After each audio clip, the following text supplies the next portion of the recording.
Hi, this is Kerby Anderson. You know, each day we take on the tough issues and provide a biblical perspective to them. The topics we cover are wide-ranging: apologetics, theology, prophecy, creation and evolution, intelligent design, marriage, family, child-rearing, the millennial generation, friends and society, politics, economics, business, religious liberty, the Constitution, public policy, foreign policy, military policy, tensions in the Middle East, abortion, homosexuality, pornography, sexual ethics, media, technology, history, and America's godly heritage. We talk about anything that affects your faith, your family, or your freedom. So don't go anywhere, because Point of View starts right now.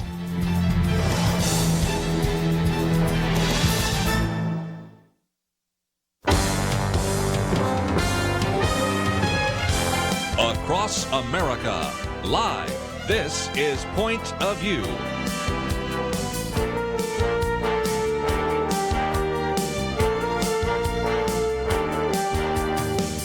And now, Kerby Anderson. Thank you for joining me. It is our weekend edition, and we are just thrilled that you could join us today. Hope you can stay with us for the entire 3 hours. And we have, as we always do, Kelly Shackelford, President and CEO of First Liberty Institute, as well as Dr. Merrill Matthews, back from surgery and rehabilitation, looking very good, resident scholar at the Institute for Policy Innovation. A little bit later, we'll hear about how IPI disagrees with IPI, but it's a different IPI, so we'll talk about that. We'll talk about the Washington Redskins want to change their name. Well, the Are you allowed Redskins, to say that? Yeah. And the joke used to be that they wouldn't change their name because Washington was too controversial. That joke doesn't work much anymore, but we'll talk about that. We did not say a word about Portland last week. I think we'll say a lot about it as well. We learned a little bit more about Anthony Fauci's ability to throw a baseball and a few things like that. And also, I think inability is the better term. and his ability to sit in the stands next to someone with no social distancing without a mask on. We're going to have some fun. And Kelly's always said, put together the list of all the things that Dr. Anthony Fauci has said wrong, and this will take a while, so we'll get to that later. But I thought we would start, since we got Kelly Shackelford here, and he was part of the Republican convention here in Texas. He's a delegate to the National Convention. Last week, the Republican convention in Texas didn't go so well, and now the president has canceled the Republican convention in Jacksonville, Florida. Tell us what you know. Well, you remember that big controversial deal in Alaska, the bridge to nowhere? Yeah. Yes, Ted Stevens. I kind of feel like I'm a delegate to nowhere. Yes. Because I'm the delegate to the National Convention. But, what was funny is David Barton is, of course, a friend of ours. Right. And he was a national delegate. We were... And so usually, because I've been to the National Convention before, I've been on the platform committee, et cetera, usually what happens is you have that meeting at the end of the Republican convention where the delegates get together, and everybody's very excited because a lot of these people, it's their first time. Oh, sure. And it's so proud to be a part of America, the future of America, nominating a president, whatever party you're in, right? And what happens is on that first day is somebody has gotten all the information that you're going to need to know. What hotel do you stay in? All the details, the clothing, the everything's ready. Well, this convention, which we'll talk about in a little bit, this Republican state convention was such a mess that nobody had any information. You finished, you were giving nothing. Next day, nothing. Next day, nothing. Next day. So I think it was yesterday, I texted David and I said, have you not gotten anything yet? Because this is kind of getting close, yes, and nobody's getting any information. And he said back, no, I hadn't got anything. And then later that day, well, maybe that's why. Because they didn't think that there was going to be a national convention, and so they didn't give anybody any information. But the convention itself, the Republican convention itself, was, we can get into the politics of that.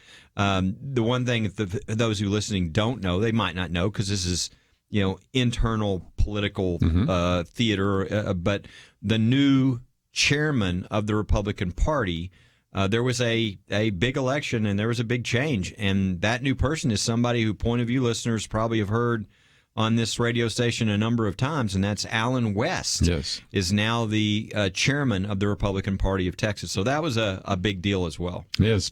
But again, I remember Michael Barone saying, this may be the end of political conventions. He said, I went to my first one back in 1968, and to show you what an old fossil I am, I can beat him. I was in the 1964 convention as a kid with my father and uncle. My uncle was from Arizona. It was in California, wasn't it? It was in the Cow Palace in San Francisco. My uncle was from Arizona, and he was a Barry Goldwater supporter. Mm-hmm. At that time, my father was a Nelson Rockefeller supporter. That kind of changed over time. But at that moment, they were having at each other a little bit. But and I was there when there was this actor. What was his name? Ronald Reagan spoke. Oh, I thought it was Schwarzenegger. Who then went on to some other things as well, became our governor, and then, of course, the president. So, but I do believe, again, let me have you, Dr. Merrill Matthews, talk about this, because conventions, more of a 19th century kind of affair. Not that much drama any longer, but I do wonder if this might be the end of some of these national conventions. It is a fair question because, as you point out, there's not the drama that there used to be. The drama these days are, sometimes having to do with the platform, whether or not the lead candidate is coming in is going to do this or that or the other. But we pretty well know who the candidates are going to be when the convention starts, and it is structured. They don't want to have a lot of drama in these things because they want to make it look like this is a well-run machine. Vote for me for president because I'll do that in Washington as well. And nothing looks like a well-run machine right now. So you can, with the Zoom type of thing, Microsoft Teams and so forth, you can do a lot of these things virtually. And it may be that this sort of says we're saving a lot of money. We don't have to raise a bunch of money to do this. Companies or whoever's supporting us can hand that money over to the candidates. So we may see scaled down conventions in the future, something that's just a little more pro pharma, and everybody gets together and pats each other on the back and has the acceptance speech, and you move on. Yeah. The one thing I don't think these conventions will go away because it's such theater for the candidates. There's all the people. It's, if nothing else, the people watching who sits out and the speeches given every night. It's kind of like, part of the fun of watching like a good college basketball or college football game is the crowd is so into it, right? And so I think there's some of that at the conventions, although it doesn't do anything. It used to be that you'd watch who you didn't know who they're going to pick for sure, right? For the nominee. That drama is gone, but I still think there's a lot there.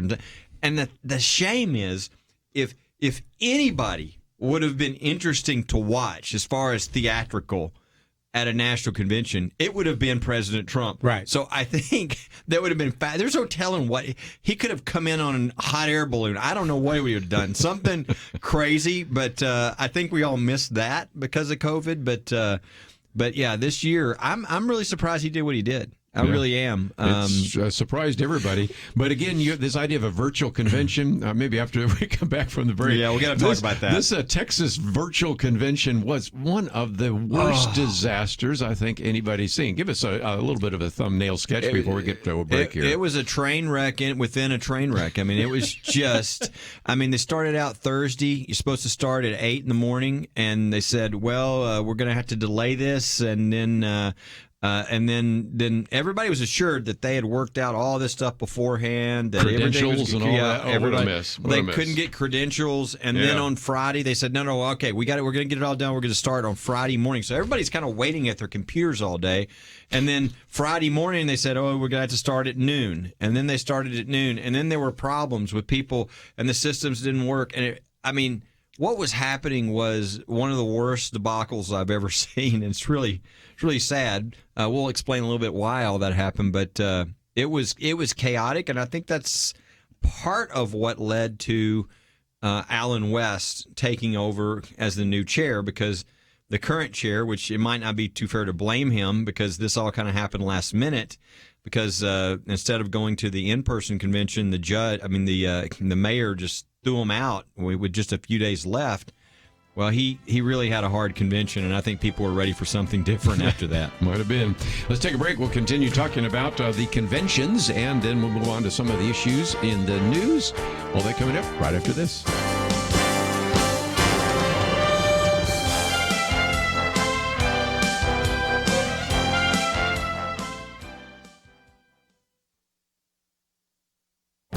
This is Viewpoints with Kerby Anderson. Over the past few weeks, the term Marxism has been used quite a bit to describe the philosophy of both individuals and organizations. But what does this term mean? Marxists come in different variations. I saw that when I took a graduate level class on Marxism with students from different countries who were Marxist. If there is one central unifying principle, it is the writings of Karl Marx that is best articulated in the Communist Manifesto. John Miltimore reminds us in a recent column that Marx wanted more than the abolition of private property. He also wanted the abolition of the family. His argument was the bourgeois family was based upon capital and private gain. He predicted the family would vanish once property was abolished. Marx also believed that individuality was contrary to the egalitarian vision that he had for the world. He also believed that individuality was a social construct of a capitalist society and also had to be abolished. Nations would also be abolished. His argument was that the working man would have no country. As the proletariat grew in power, there would be no need for nations, especially since hostilities between people of different backgrounds would recede. Marx also rejected the idea of eternal truths. He argues that the ruling ideas of each age have been the ideas of the ruling class. He predicted that communism abolishes eternal truths, it abolishes all religion and all morality. Coupled with this idea is the belief that Marxism would abolish the past. Marx saw this as a tool of the bourgeoisie. In this society, he said, the past dominates the present. Instead, in a communist society, the present dominates the past. Karl Marx wanted to abolish the family, individuality, countries, eternal truths, and the past. That's quite a list. I'm Kerby Anderson, and that's my point of view. For a free copy of Kerby's booklet, A Biblical View on Socialism, go to viewpoints.info/socialism. That's viewpoints.info/socialism.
You're listening to Point of View, your listener-supported source for truth. Back once again in studio with us today, Kelly Shackelford, Dr. Merrill Matthews. And if you'd like to join us, maybe you've even participated in the Texas Republican Convention or have some thoughts about the National Republican Convention, I'd love to hear from you. 1-800-351-1212. But Kelly, you were talking about the fact that there's something about Zoom, which we've all learned isn't quite the same, obviously, because you have to pay attention. You can't see body language. You can't interact with people. You can't take conversations offline very easily. And when people weren't getting credentials and everything else, this thing just, as you said, was a train wreck inside a train wreck. It was. And people had to think about, I mean, a lot of people are experiencing now, they're doing like meetings on Zoom or, you know, with maybe with the staff in your own team, maybe with people that you're doing presentation. I mean, I've done a lot of that over the last 3 to 4 months, but it's very different to conduct voting over that kind of an approach. Yes. There's all these additional things. It's not like with voting, people have to be credentialed. They have to be eligible to vote. And when it comes to a convention like that, there are alternates, there are delegates, there are guests, and only the delegates vote. And then they even weight the vote. So like within a certain congressional district or senatorial district, the county, there might be 2 counties or 3 counties or however many counties in that, and the counties each get their weighted vote. So let's say they get a vote weight of like 13 people, but there's only 2 people there. They get to vote for the 13. Well, that all has to be computed. Very confusing. And so, it's really, and the system they tried to use, I think it was called Pulse, or I think, if I'm not mistaken, I heard rumors, I don't know if this is true, that this is something that Karl Rove was involved in, invested in, or whatever.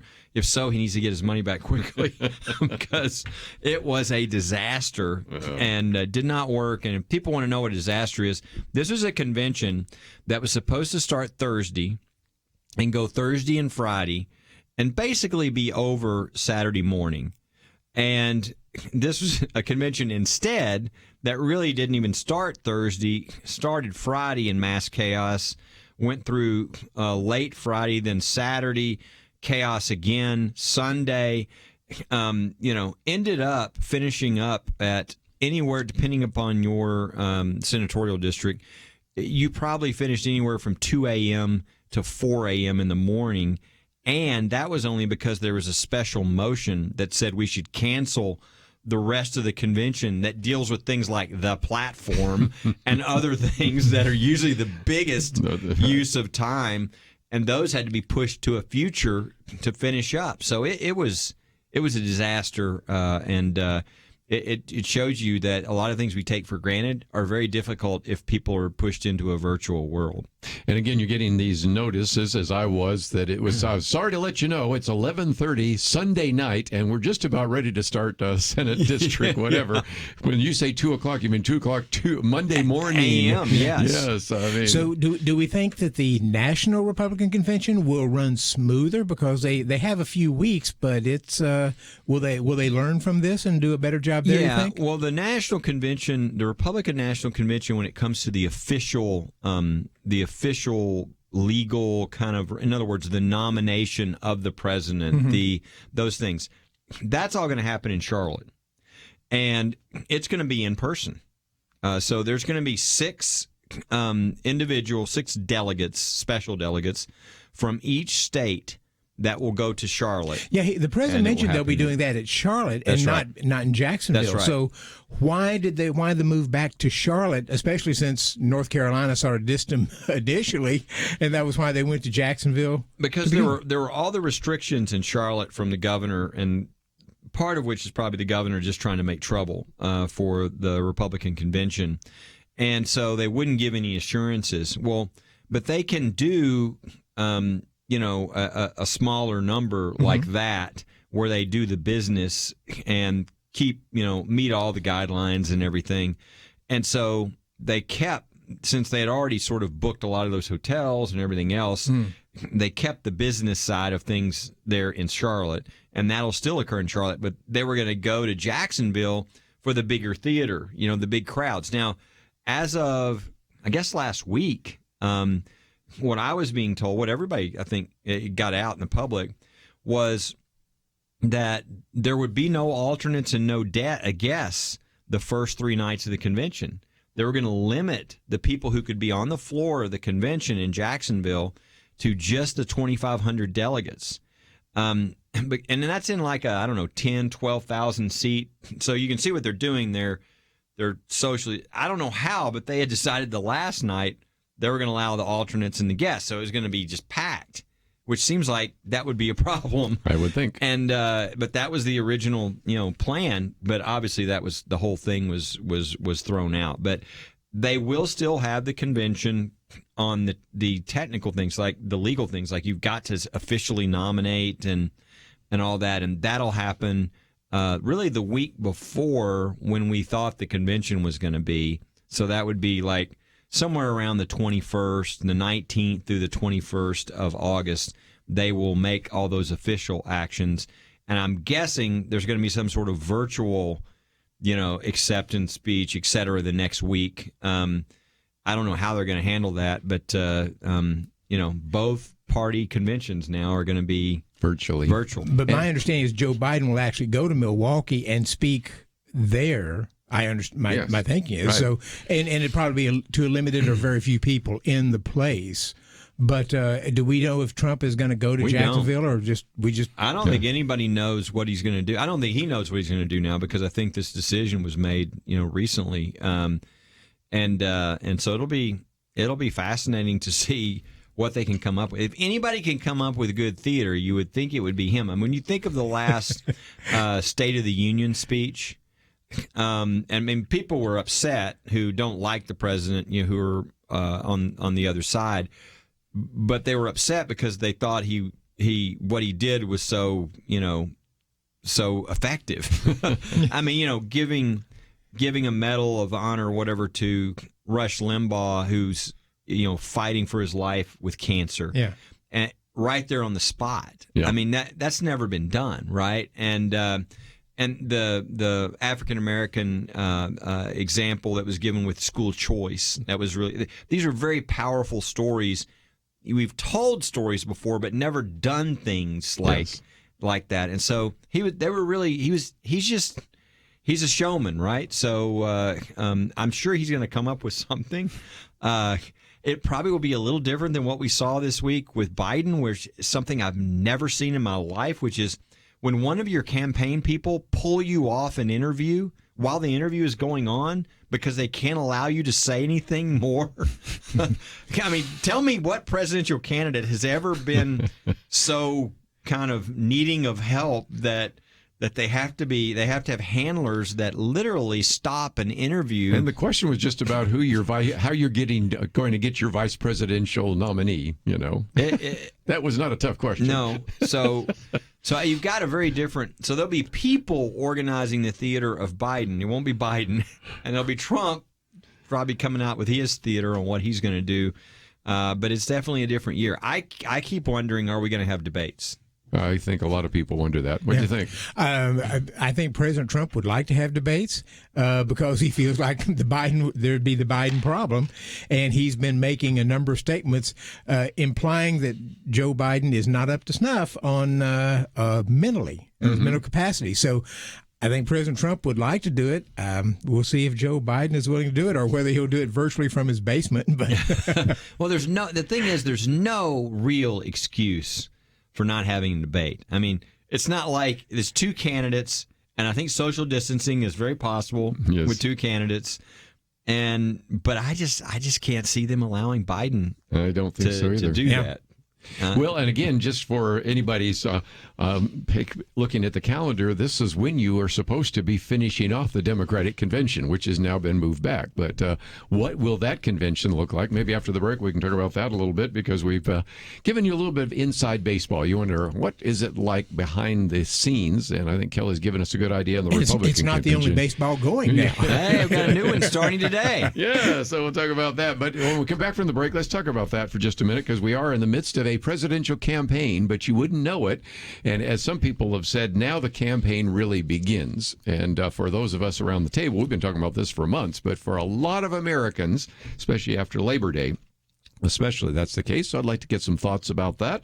We've already given you some thoughts about whether or not there's going to be a debate. I don't know how you avoid it, but also who would be that vice presidential nominee on the Democratic Party, and who are the people that behind this individual, Joe Biden, former vice president, actually are going to run the government. Because I think even now you're starting to see some Democrats saying we have to come alongside this individual and see if we can help him out. So who's that going to be? That's going to be one of the very important campaign issues. So we'll talk about that right after this.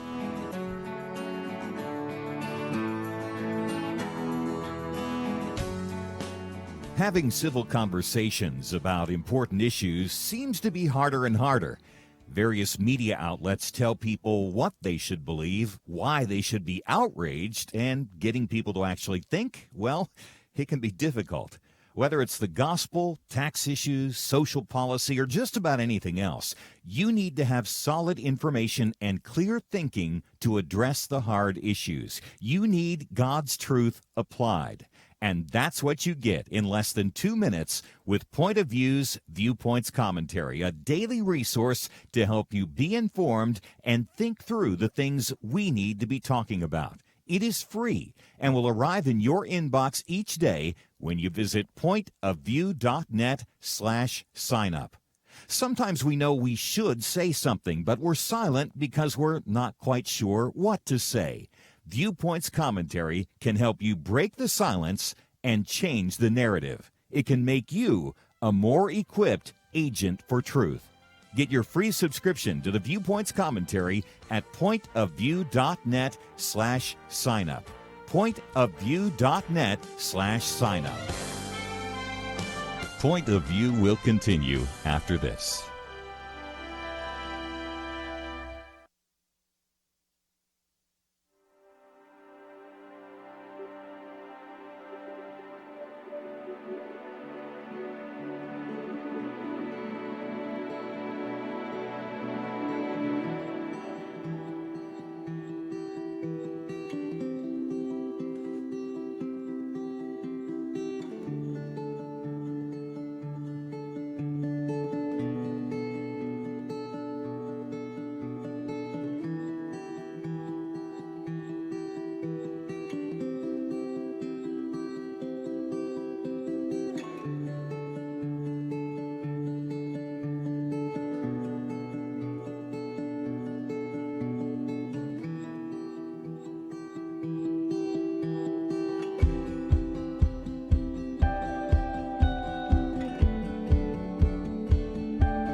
You are listening to Point of View.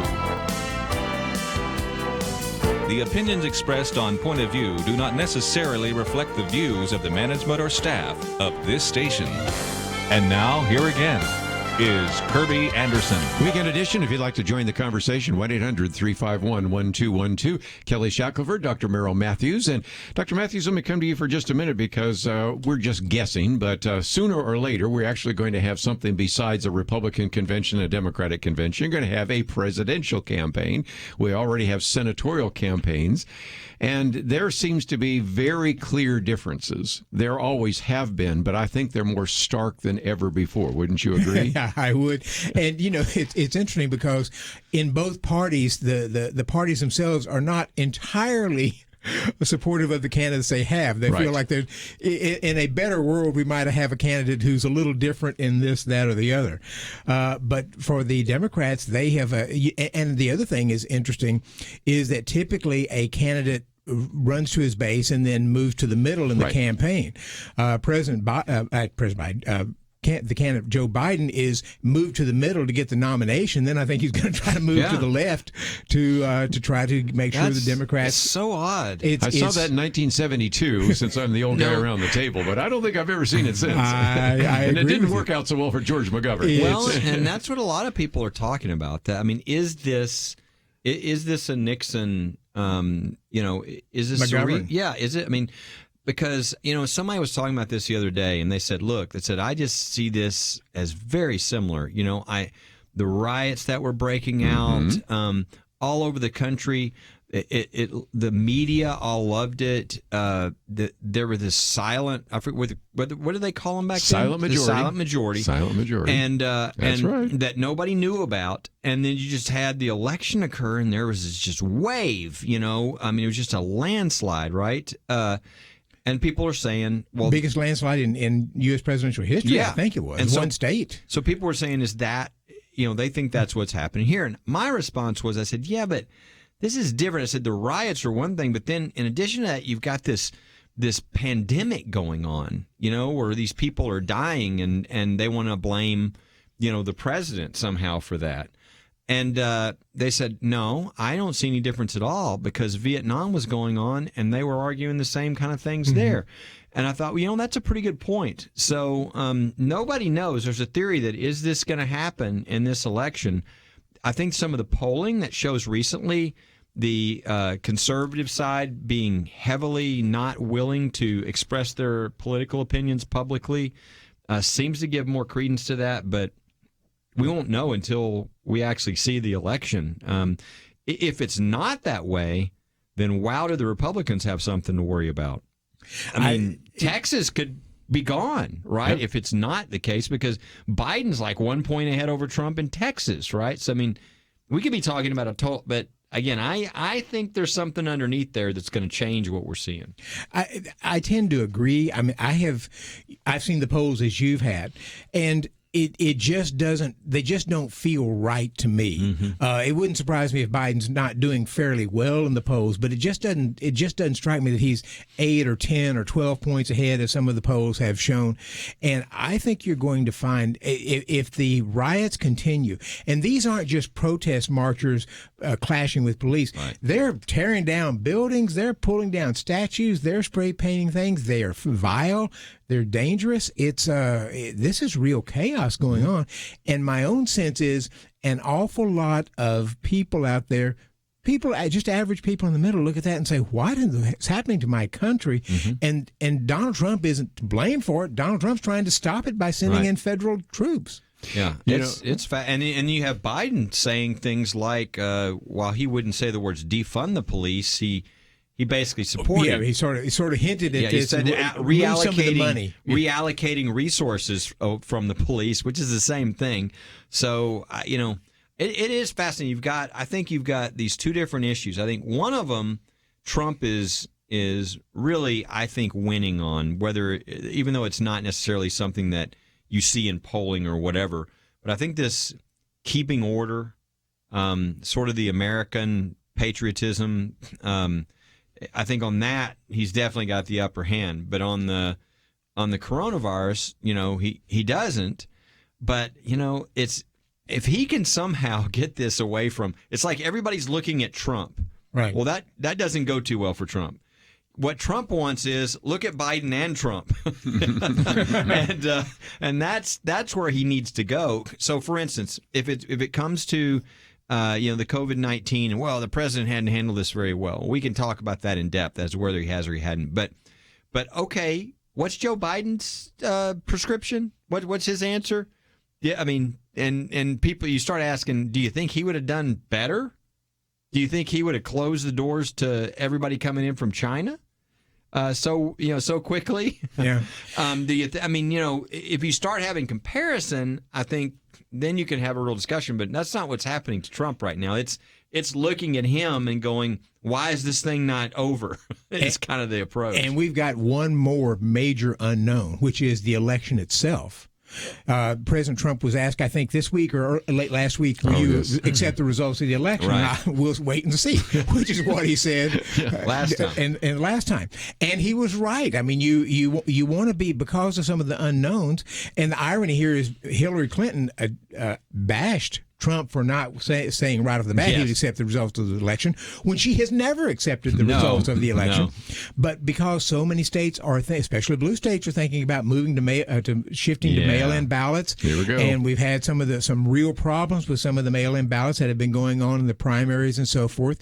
And you may not know who actually wins on election night, and it may, given if this is a close race, and some of the states that could be very close and critical to Trump, Michigan, Pennsylvania, perhaps Wisconsin, Florida, or something, if they're having trouble getting their results in, it may be some weeks or months before we actually know these things.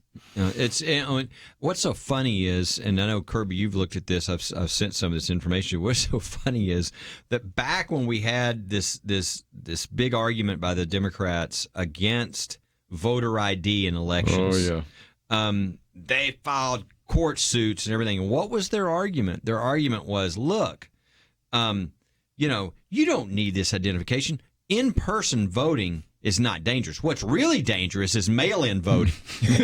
And here they are now. James Ho. That was his argument. And if you remember, I think in the California primary they had just recently, I think they threw out 100,000 ballots because of various problems they thought with that. Now, just take this to November. Let's say it's Wisconsin, and it's a tie race right now, or it could be decided by Wisconsin.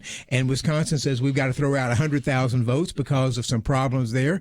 You could see this moving like Florida in 2000, moving to an election to the courts, and then we try to decide somehow or the other. And it's there's potential for a lot of problems coming up. Let me just mention a couple of examples. We still do not know who won the primary in the 12th congressional district in New York. That is, of course, Carolyn Maloney. But they actually came to the conclusion that they thought that she won. Then the opponent, this isn't a Democratic primary, so it's been fun to watch the Democrats fight other Democrats about this, and they still do not know what they're going to do there.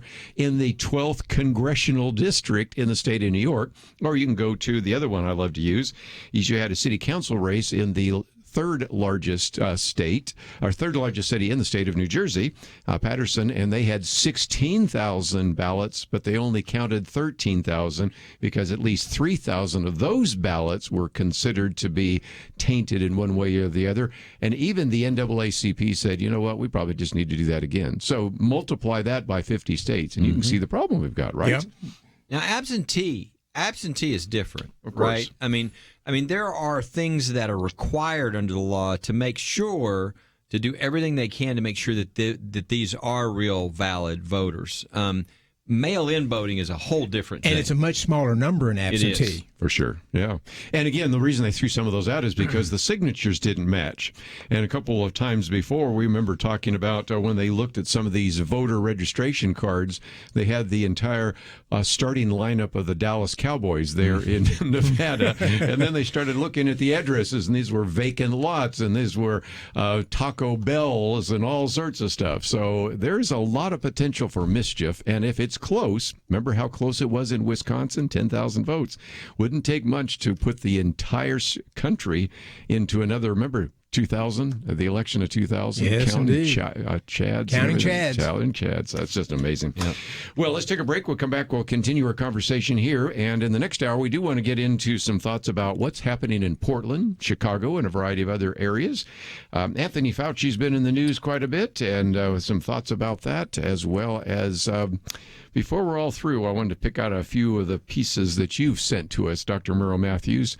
Ending blind auditions for orchestra. That was one that you suggested. And, of course, your piece on changing the name of the Washington Redskins. So we've just got a lot to cover. But let's take a break. We'll come back and continue this conversation. If you'd like to join us, 1-800-351-1212. We'll be right back.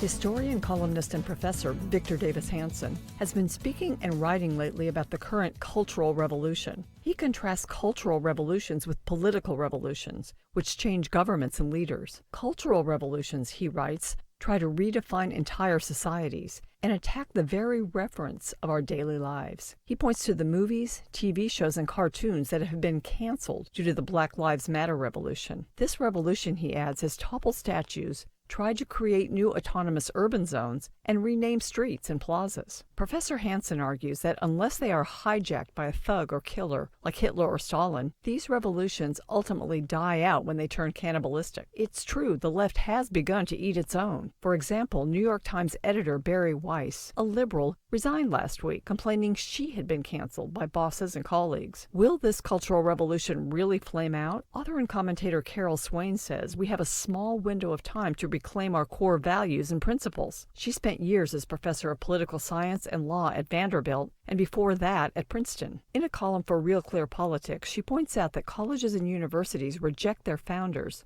often Christians, and have become transmission belts for socialism and Marxist propaganda. Professor Swain contends that America is poised to collapse from within. She says America's demise will come from Marxists and anarchists who use racial grievance and the cries of the oppressed to dismantle America's institutions and defenses. Of the focus on white supremacy, Dr. Swain writes, government cannot fix the individual choices people make that cause some to prosper and others to languish in generational poverty. Demands to defund police, she says, invite chaos. This revolution will succeed unless men and women of courage, believers and patriots, reclaim our culture.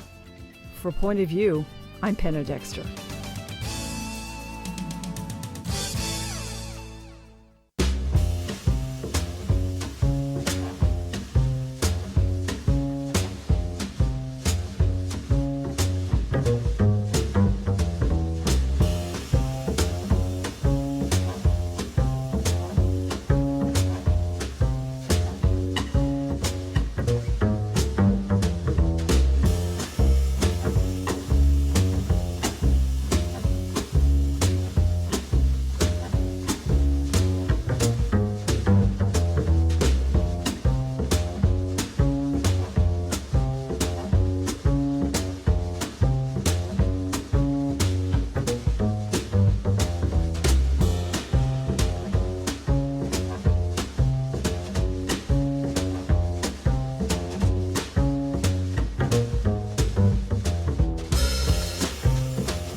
Now, back to Point of View, your listener-supported source for truth. This is going to be an interesting political season, if for no other reason than you know there's going to be a lot of back and forth between Donald Trump and Joe Biden. But then when you add Kanye West into this whole mix, what in the world wants to give $1 million to any pregnant woman so that she won't get an abortion? And I saw someone the other day with one of the Democratic leaders was saying, Kanye, take your meds, because this is going to be the craziest campaign I think we've ever seen. Yeah, I mean, I would love to see a debate with the three of them in it. I mean, it almost looks like a Saturday Night Live skit before it even starts, right? I mean, I just think there would be some great stuff. I mean, my kids and I were watching some of the stuff that Kanye said, and they were just cracking up. I mean, we really like him. It's not like we're laughing at him. I mean, we like him. There's some people that think he's bipolar and he's like having episodes or whatever, and I don't know how much of that is just he's always been very eclectic and very unusual, but I don't know how much of that is now that he's really Christian too. I think they just, well, he's got to be like mentally insane because he thinks that abortion is wrong and he thinks all these things now. But I mean, I love a lot of the things he say. I love he's saying things that nobody else is willing to say about truth. And then he goes off into crazy stuff too, but very entertaining and very interesting. And again, the question is, why is he running? And who does it help? Does it really help Trump? I would imagine it would depend upon the state, but I would think that in some states he could help Trump. Well, of course, the issue is you have to get on the state ballot. That's right. That's a real challenge. Yeah, absolutely. And I used to follow that. I haven't followed it in a few years, but I think I saw in the news that he has gotten on one state ballot. But two. Is it two now? I think he's gotten on Oklahoma and Illinois. And so some states, for the listeners, some states have a real challenge for you to get on the ballot, have to collect like 10,000 signatures, pay a bunch of money. That's not a problem for them, but getting the signatures. In other states, if there is a party that's typically on there, this is how they sometimes with either the Green Party or the Libertarian Party, you can get, you can sort of slip in with them. I don't expect either of them would take him. But, he may, if he gets on certain states and he is able to attract some votes, Democrats are now concerned that might hurt Joe Biden in a close race if he's able to attract some black votes. And then Kim Kardashian is the first lady. If she doesn't divorce him, right? I mean, there's talk about her not being happy with him. Because I think probably because of his turn towards Jesus and all that he's saying and doing now. But I would say this, look, Point of View listeners, the one thing that they can do, because this is being heard on Christian stations all over the country, is you can pray for Kanye West. God, God's clearly using him to do. I mean, he's had some incredible things that he's already done, outreach and all the rest. And so that the enemy would love to destroy any ability he has to have impact. And so just pray that God uses him, works through him. I mean, look, God's worked through some really unusual people in Scripture, and so he not only he is working through Kanye West, and we need to pray for him. I had somebody the other day saying, well, would he make a difference? And I said, well, let's look at two third-party candidacies that did have an impact. I think Ross Perot probably had an impact in certainly 1992 and 1996, more 1992. And it seems to me pretty clear that Ralph Nader had an impact in 2000 because you look at the number of people that voted for Ralph Nader just in Florida who would have voted for Al Gore. And let's remind people that George W. Bush won Florida by, 535 votes. So you can, in some cases, see how a third-party candidate could make a difference. Yeah. And we have close elections. Again, was it 10,000 vote difference in Wisconsin? I think 27,000 vote difference in Michigan. That may sound like a lot, but when you're talking about millions of people voting, these were very close elections last time that put Donald Trump in the office. Yes, and we just don't know whether Kanye West will actually sort of catch on with some people. It wouldn't surprise me if he does with a small number of people, unless he keeps if he keeps going off the deep end on some of these things, he may repel more people. But it's just one more factor out there you just don't know. Who would have ever guessed that you would be talking about that? And it brings me to one other issue before we get to the national hour, and that is with all the craziness out there, we're talking about the Green New Deal, which Joe Biden has really gotten behind 100%. Medicare for all, pretty much so. Maybe he hasn't said defund the police. It's hard to tell which are the issues that are really serious issues and which ones were made up by Babylon Bee or The Onion right now. Yeah, well, it's crazy stuff. It really is, the stuff we're seeing. I mean, again, I think most Americans are shocked at what they're seeing, right? I mean, they're shocked, number one, that these riots are occurring in our country and that these people are forming their own countries in places like, Seattle and Portland and they're not only... originally they thought, people are exuberant because of the George Floyd. And then I think people quickly began to realize, wait, this isn't about George Floyd now. They're actually going after abolitionists, and they're going after, and now they're going and they're beheading Jesus statues, right? And they're putting lighting on fire Mary, and I mean people are like not sure what's going on. Now I think Christians can represent a stream that runs through all this. We know exactly where all this is from. And that's why it eventually ends at the church, because that's where all this is really coming from. It's becoming, I mean, this is evil. Killing people, destroying their business they've worked on their whole life, burning, all this. It's Marxism, and it's the ultimate opposition to Christianity. It's violent overthrow is the answer, and not love and not Christ. And so, but I think people are looking at, they're not sure. I mean, this has been the craziest, time we've ever had. I really think we can talk about this in the next hour when we're, all over the country, but I really do believe the interesting thing for Trump is, can he get the focus to not be solely on him? Because if he can get this to be a Biden and Trump, I think he's in a much better situation than if it's just all about Trump. Yeah. And it's hard in his world not to be all about Trump. So I know he needs a little discipline if he's going to do that. But that's what the election should be about. All right, who are we looking between here? We've got to make a decision. How about anarchy versus safety? Because one of the things that Donald Trump has had difficulty with is the so-called suburban moms. Mm-hmm. But Dr. Merrill Matthews, one of the biggest issues for the suburban moms is safety. And I don't feel real safe in some of these big cities. You don't. And some of the protests have moved out into the suburbs at times and taken their message out there, especially even in Hollywood, they've moved out to the suburbs. And some of our celebrities who are all for this, all of a sudden became very critical when the protesters were marching down their streets.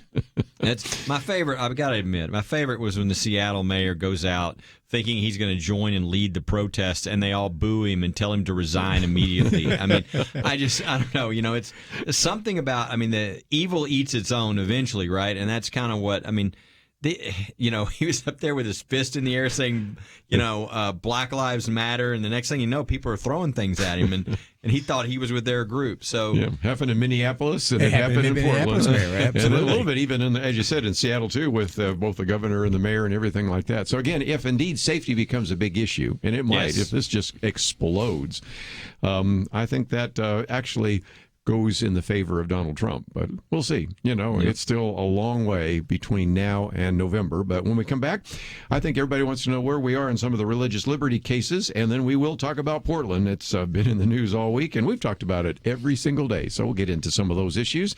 And if you'd like to know a little bit more about First Liberty or Institute for Policy Innovation, we have both of those links, and I would encourage you to sign up. Kelly Shackelford has a great guest this coming Friday coming up. You have one coming up a week from this Thursday. So we'll talk about some of that on the National Hour so that you can participate on Zoom with some of these great speakers that you're going to have a chance to hear from. But let's take a break. We'll be back right after this. Thank you. Having civil conversations about important issues seems to be harder and harder. Various media outlets tell people what they should believe, why they should be outraged, and getting people to actually think, well, it can be difficult. Whether it's the gospel, tax issues, social policy, or just about anything else, you need to have solid information and clear thinking to address the hard issues. You need God's truth applied.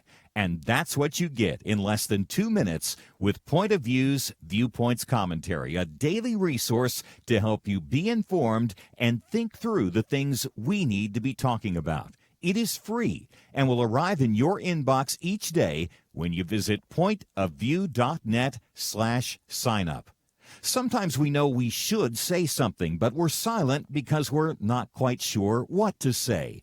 Viewpoints Commentary can help you break the silence and change the narrative. It can make you a more equipped agent for truth.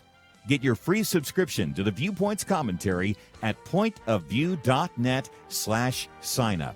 Pointofview.net/signup. Point of View will continue after this.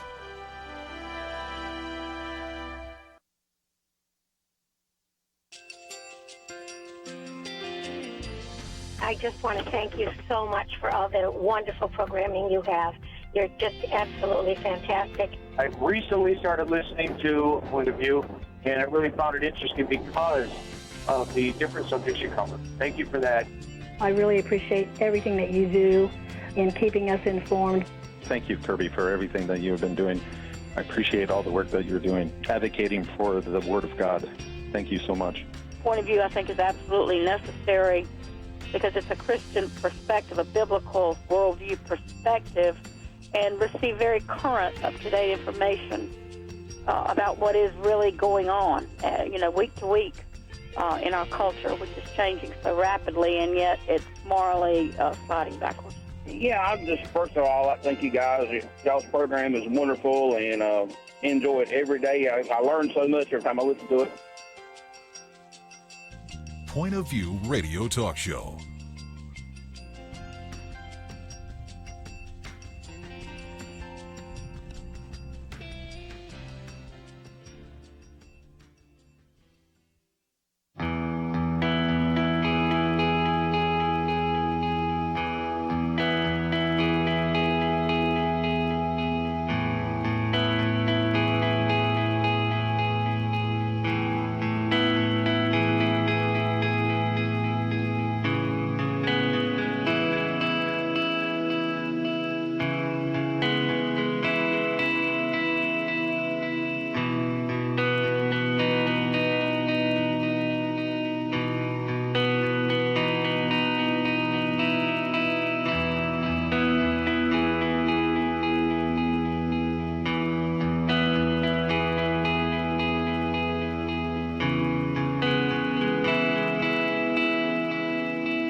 Hi, this is Kerby Anderson. You know, each day we take on the tough issues and provide a biblical perspective to them. The topics we cover are wide-ranging.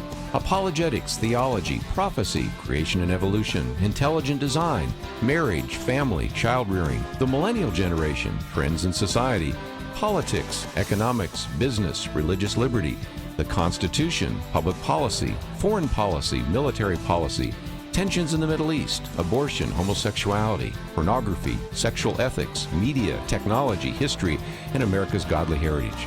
We talk about anything that affects your faith, your family, or your freedom. So don't go anywhere, because Point of View starts right now.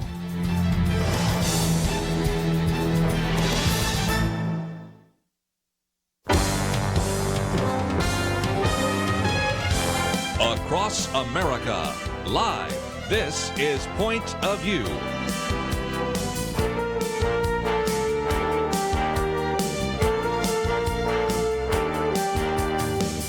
And now, Kerby Anderson. Thank you for joining me. It is our Friday weekend edition, and we are thrilled that you can join us. For the next 2 hours, we are going to be talking about a variety of different issues. If you go to our website, you'll see that they have canceled the Republican convention, and we may get to that in just a few minutes. We'll talk about, of course, what's been happening in Portland. This piece by Rich Lowry, I think, helps put some perspective in the fact that these federal protective services aren't necessarily stormtroopers or militia, a variety of other things.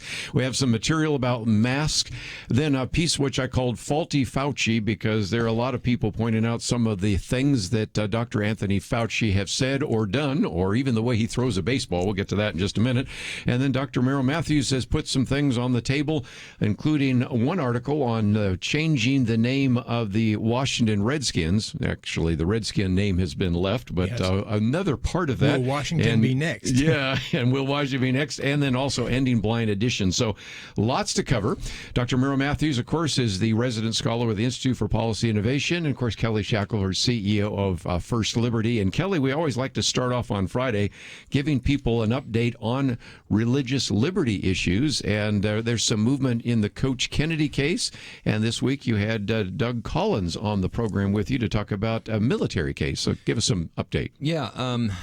There's just a lot going on this week. We filed in Coach Kennedy. We filed in the Ninth Circuit.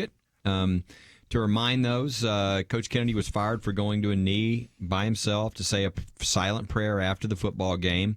He got up to the Ninth Circuit last time. The Ninth Circuit, of course, is in San Francisco. It's considered one of the more hostile cases to religious freedom.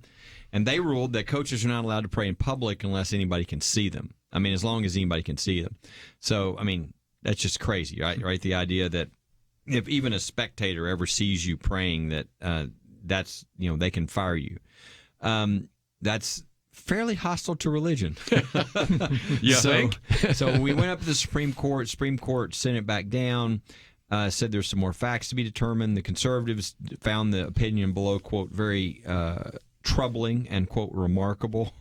Now we're going back up to the Ninth Circuit, and we're arguing, this is discrimination to fire somebody because they pray. So that's sort of a big news this week is the Coach Kennedy case. We're moving our way back, hopefully, towards a final solution, even if the Ninth Circuit rules badly. And by the way, the Ninth Circuit has changed since we were last there. Trump has switched a number of those seats. No matter what the Ninth Circuit ruled, I'm sure it's going to go next to the Supreme Court, and so we'll get a decision soon on that. I say soon, in the next few years. The other thing that you mentioned was the Doug Collins, and I would encourage people, if they haven't watched it, they can go to our website, and we have I think we call it First Liberty Live is what we call it, but we have interviews with people we do once a week where people can watch live, and they're under 30 minutes, but we talk about different things. And with Doug Collins, if you don't know who Doug Collins is a congressman, an attorney, a Baptist minister, and a chaplain in the Air Force. So quite a combination. And so we had an incident this week that was really troubling.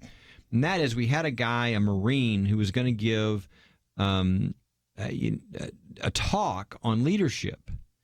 And Mikey Weinstein, the troublemaker guy who has a little group that's never won a case in their life but likes to scream and yell, called somebody in the upper echelon of the Marines and said, how can you let this guy do that? And pointed out that this same guy gives talks with crew on sort of biblical leadership and all these kinds of things. And this is shocking, but within an hour, this guy had been pulled from giving his talk. Mm-hmm. I mean, that's essentially saying, well, Kerby was going to talk on leadership here, but we've now found out that he actually speaks at churches and says Christian stuff, and so we're now going to ban him. I mean, that is just pure religious discrimination and bigotry against people because they're Christian, because they have Christian views and speak in other contexts about that. So Doug Collins, as soon as he found out, Congressman Collins, I mean, he definitely read the riot act, and so you can see his interview. We did that interview just yesterday, so that's up at our website at firstliberty.org. The other thing that I'll leave you to talk to Merrill about, but the other thing that we had is California. We've been dealing all week with California and all the churches who are being shut down, and we're even having to represent some major churches across California who some of these officials are trying to even tell them they can't have a service outside. Which, but by the way, in those same places, thousands and thousands of people were allowed to protest with no mask, with no social distancing outside.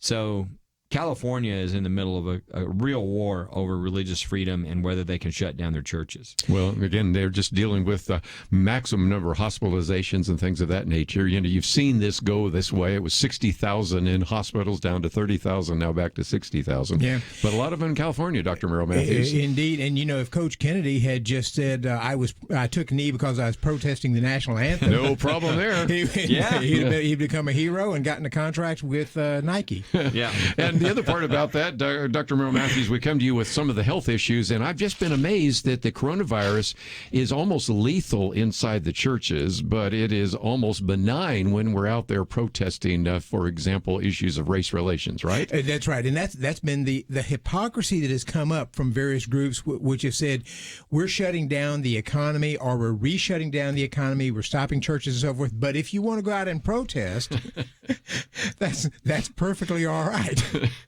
And in some cases, they tried to make the distinction, well, one is outside, the other's inside, and some of the churches, well, if we show up in our cars and we're staying socially distanced and we're still outside, well, we're not sure that's allowable, but it is just, and I think part of this is why you've got so much resistance from the country just pushing back, saying, I see the hypocrisy in some of the politicians and what they're saying, because it's completely inconsistent with the things that they're saying on other issues. And it's undermining the notion of any respect for government if we had much left.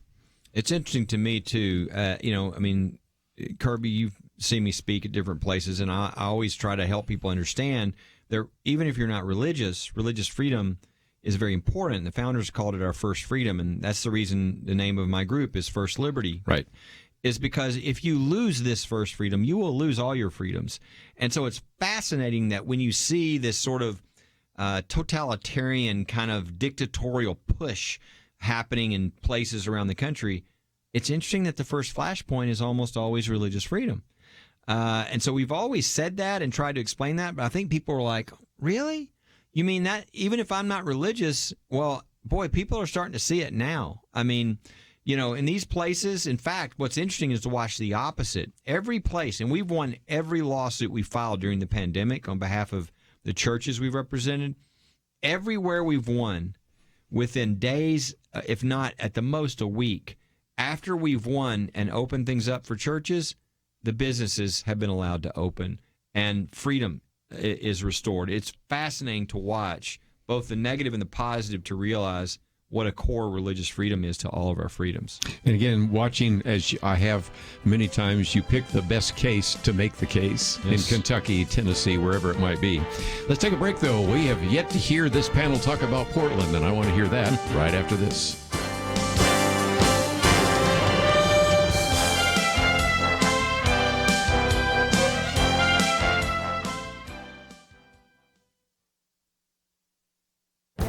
This is Viewpoints with Kerby Anderson. Well, Over the past few weeks, the term Marxism has been used quite a bit to describe the philosophy of both individuals and organizations. But what does this term mean? Marxists come in different variations. I saw that when I took a graduate level class on Marxism with students from different countries who were Marxist.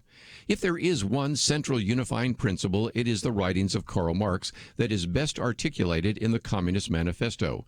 John Miltimore reminds us in a recent column that Marx wanted more than the abolition of private property. He also wanted the abolition of the family. His argument was the bourgeois family was based upon capital and private gain. He predicted the family would vanish once property was abolished. Marx also believed that individuality was contrary to the egalitarian vision that he had for the world. He also believed that individuality was a social construct of a capitalist society and also had to be abolished. Nations would also be abolished. His argument was that the working man would have no country.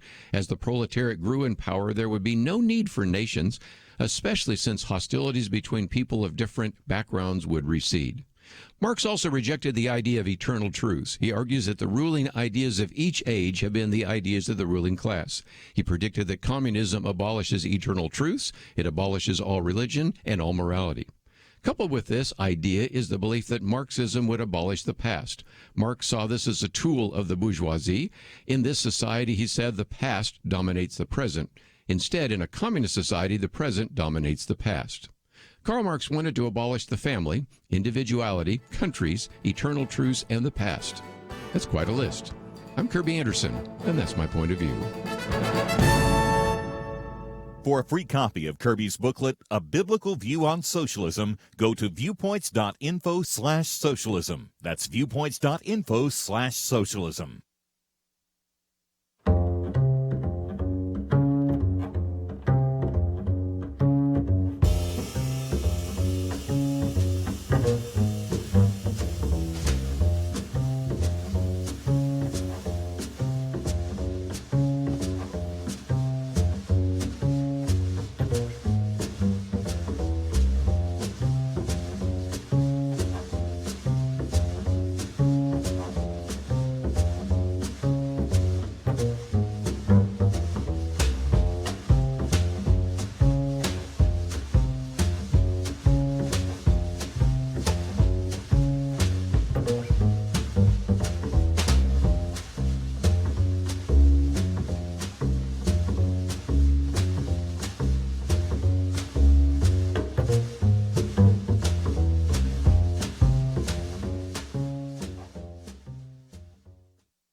You're listening to Point of View, your listener-supported source for truth. Back once again, Kelly Shackelford, Dr. Merrill Matthews with us. And again, I would encourage you to go to their websites. We've already mentioned Kelly Shackelford's website, firstliberty.org and ipi.org. We'll talk more about some of the resources that are there.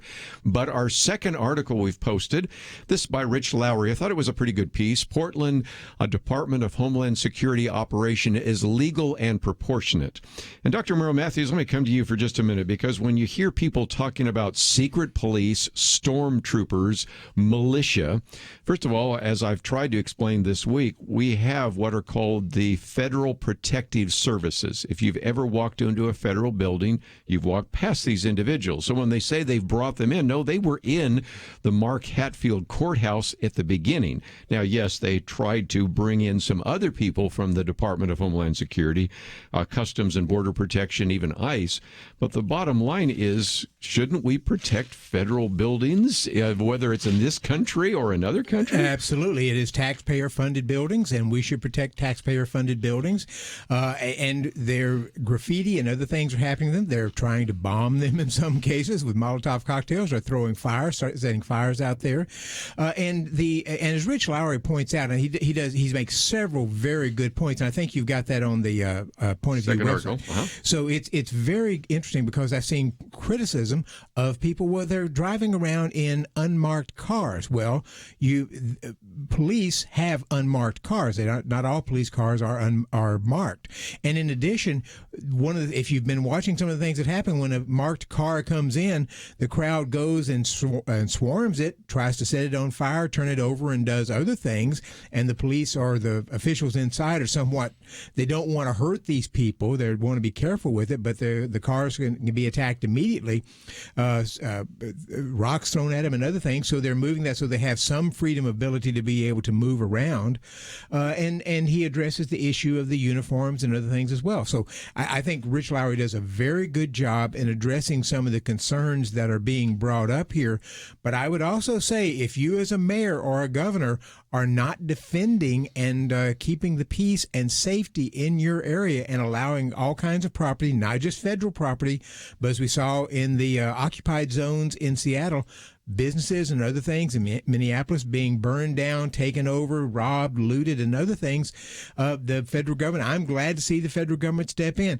And the irony in all this is that Senator Tom Cotton wrote a piece for the New York Times saying, I remember that. This is appropriate historically and legally and so forth. And then the editor of the op-ed page, I think, with the editor had stepped down, and then just about a week ago, Barry Weiss, who is the opinion editor, ended up resigning, publishing her resignation letter, which said things that we've been saying all along, but she just laid this out there. I mean, it's amazing things that have been popping up here lately just on this part. I loved Senator Cruz's bill that he's proposed because I would love to see this, which is if you're a mayor and you're one of these cities and you want to withdraw police protection from people's businesses, then any citizen or any business who is harmed by this, whether, they ought to be able to sue and get triple damages against you. I love it. Responsibility. The hypocrisy of these people is just stunning, right? I mean, the mayor wants to withdraw police protection from everybody else, but as he walks into the protest, he had 6 or 7, taxpayer-paid bodyguards, and so these people, when they withdraw police protection from somebody's, maybe the business their family's built up their whole life to get there and then have it destroyed. I love the idea that they can now sue you for triple the damage you caused to them, their family, their business. I wish there was a way that could get through because I think that would be great to see. And one of the provisions I believe he has in there is withholding federal funds to the cities. Yes. If you want to get a mayor's attention, you withhold federal funds. They try to do that on the sanctuary cities. I don't remember where all that went, but these cities get a lot of money, federal aid for various things. If you hold that back for right now, that may change their behavior. We're starting to learn about this mayor, Ted Wheeler. First of all, he goes in there and thinks that he's going to actually get the crowd on his side, and it looked a little bit like what happened in Minneapolis. But it was interesting to see that in some respects he's considered a moderate because the person running against him this fall actually said, "I am Antifa." So that shows you how radical some of Portland has become. And it's back to this issue of how long do you allow, if you will, a siege on federal property to continue? If this was happening in another country, you would maybe have the Federal Protective Services, but most likely you'd have the Marines protecting the embassy, and we wouldn't allow that to take place in another country, but we seem to be allowing it in some of these primarily blue Democrat-run cities right now. And when you mention another country, the Chaz, which became the CHOP, seemed to think it was another country. It was an autonomous zone that was somehow or the other separate from the rest of the United States. So is this going to be a campaign issue? What's your thoughts? Gosh, yes, it's going to be a campaign. I think it might be the number one campaign issue. This and the coronavirus. I just don't know how much traction the coronavirus is going to get between one candidate and the other because, whatever you think about how Trump's done, I don't know that anybody has the answer to any of this. And Joe Biden does not exactly seem like the wizard on any issue, much less this issue. So I don't think that's going to play. But if it does, it probably hurts the president just because they don't like that he hasn't solved it. But besides that, this is the issue to me. Is we're watching this happen, and does this increase or decrease if Biden is elected? I mean, I think he's much more likely to act like the mayor of Portland, and everybody knows that, right? He said he wants to reallocate money from the police. I think people aren't in favor of that, and I think it'll be a huge issue.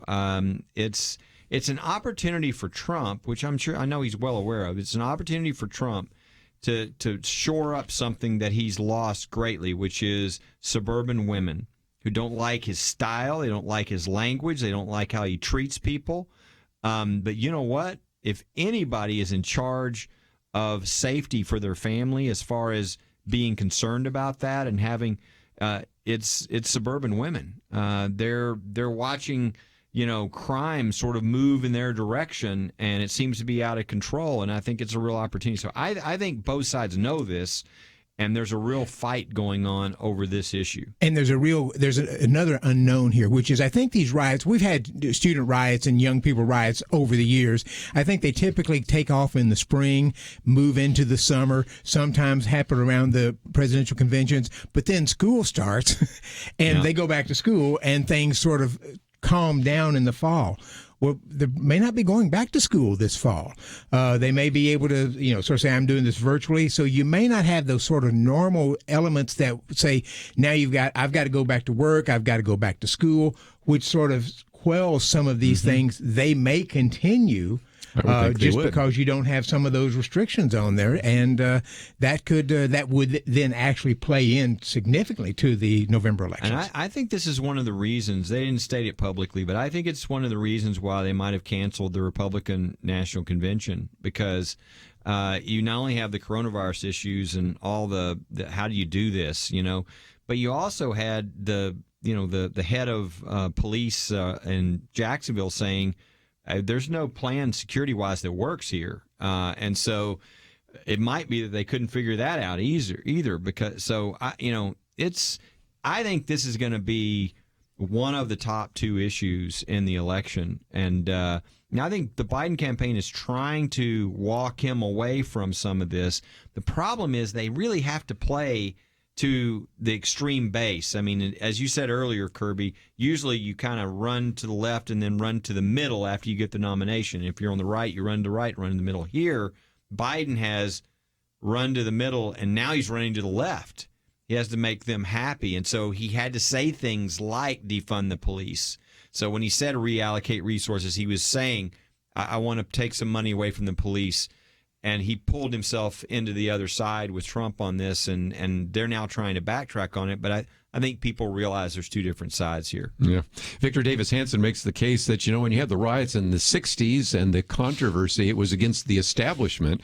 But now these are against the liberals. These are happening in liberal states where the left is going after the liberals. And the liberals are saying, wait a minute, you're supposed to go after the conservatives, but they're already there in those cities. So it's a very different kind of situation. But you did mention the pandemic, so let's come back and talk about that, because we have, what about these laws about wearing masks? And I called this one article the faulty Fauci. I think we've had a couple of predictions haven't quite turned out. So we'll talk about that right after this.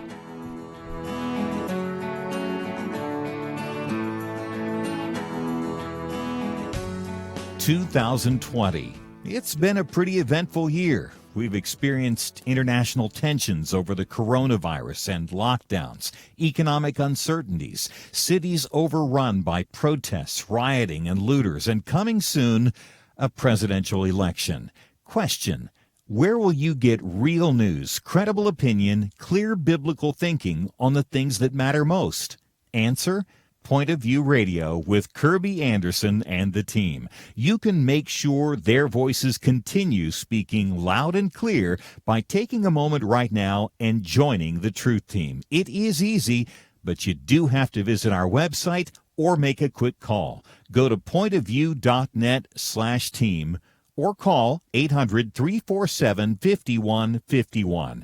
You have the power to make a difference. Joining the Truth Team can help ensure that millions of people will get a different opinion from the major purveyors of fake news. We don't get big advertising dollars like the networks or tax money like PBS.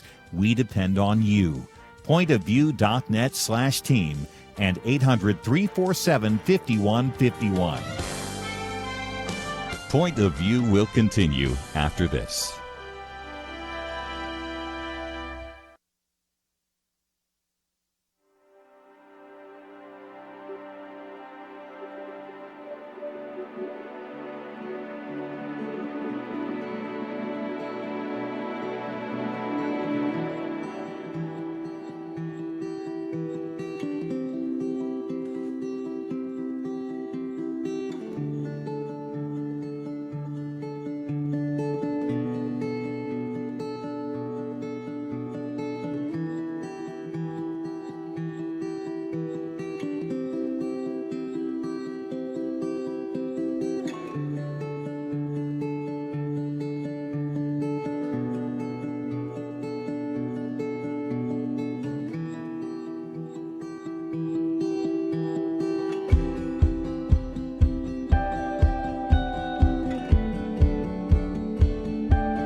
You are listening to Point of View. The opinions expressed on Point of View do not necessarily reflect the views of the management or staff of this station. And now, here again is Kerby Anderson. Back once again, if you'd like to join the conversation, 1-800-351-1212. Kelly Shackelford, Dr. Merrill Matthews. And one of the articles is about laws about masks, and we are certainly being required to wear masks, but now individuals even want to impose fines and mandates and those kinds of things. But I thought I'd even jump across that one to another one that came out from Michael Fumento, who's been on the program with us years ago, and that is how the individual who has been front and center center through all of this, Dr. Anthony Fauci, who is again the head of the National Institutes of Allergies and Infectious Diseases, has now even started comparing the pandemic to the Spanish flu, which I thought was a little overdone. Dr. Merrill Matthews, what's your thoughts? And Michael Fimento's been around a long time, has written about pandemics often, and does a very good job doing that. But they keep looking for something, half the country can't even tell you who the vice president is. Right. The notion that you point out about the Spanish flu, just for so many people would not tell them anything because they don't know anything about the Spanish flu. And how many millions died of it? How many millions died of it? But Michael tries to go through and point out some of the reasons why it was a very deadly disease, right? And what it did in the states, the impact it had. But he says this is not the Spanish flu, so don't make that comparison. And this president certainly has been criticized for pointing out that sometimes Dr. Anthony Fauci hasn't been quite as correct. And I've got this long list that Kelly has suggested I put together, but let me just give you a few. Back during the week of January 24th, when President Trump had the China travel ban, Dr. Anthony Fauci was very critical of that and only later agreed with it. He went on the Today Show February 29th and said the virus was a low risk and we should not modify our behavior. He went on a CBS interview on March 8th. You can see I've got all these down pretty good here. And actually said that it really is wrong for people to wear face masks. The only people that should wear them are people that are sick.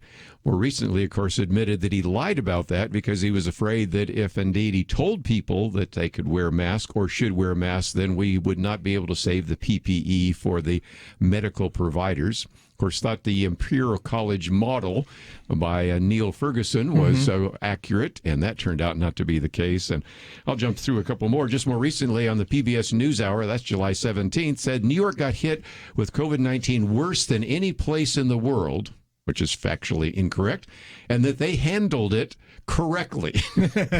Now, Dr. Merrill Matthews, you've written about this because 32,000 people in New York have died, in large part because Governor Cuomo mandated that COVID-positive people go to the nursing homes. Right. He said that when they felt like there was an overflow at the hospitals, he said you can go to the nursing homes, and the Department of Health in New York issued a statement saying you cannot ask these people or test them to see if they're still COVID-19 positive. You can't do that because that would be, in essence, sort of some kind of discrimination against somebody who has a disease. I tend to give, now, Fauci did talk against masks early on. He wasn't the only one. The Surgeon General said, do not wear a mask. Yes. The head of the Centers for Disease Control said, don't be wearing masks out there. In fact, on March 12th, I gave a speech here in the Dallas area, and one of the county, not Dallas, but one of the county health officials was giving speech. The two of us were.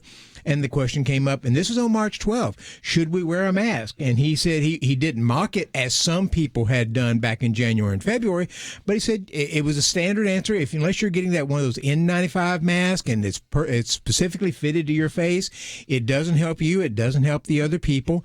Now, about 3 weeks later, then the CDC's decided to change. I give people a little bit of a break here because we didn't know this. Yeah. They thought at first it might be like the H1N1 virus, the H1N5 virus, which they were afraid at the time back in the 2000s this was going to really take off. It did not take off. This one did.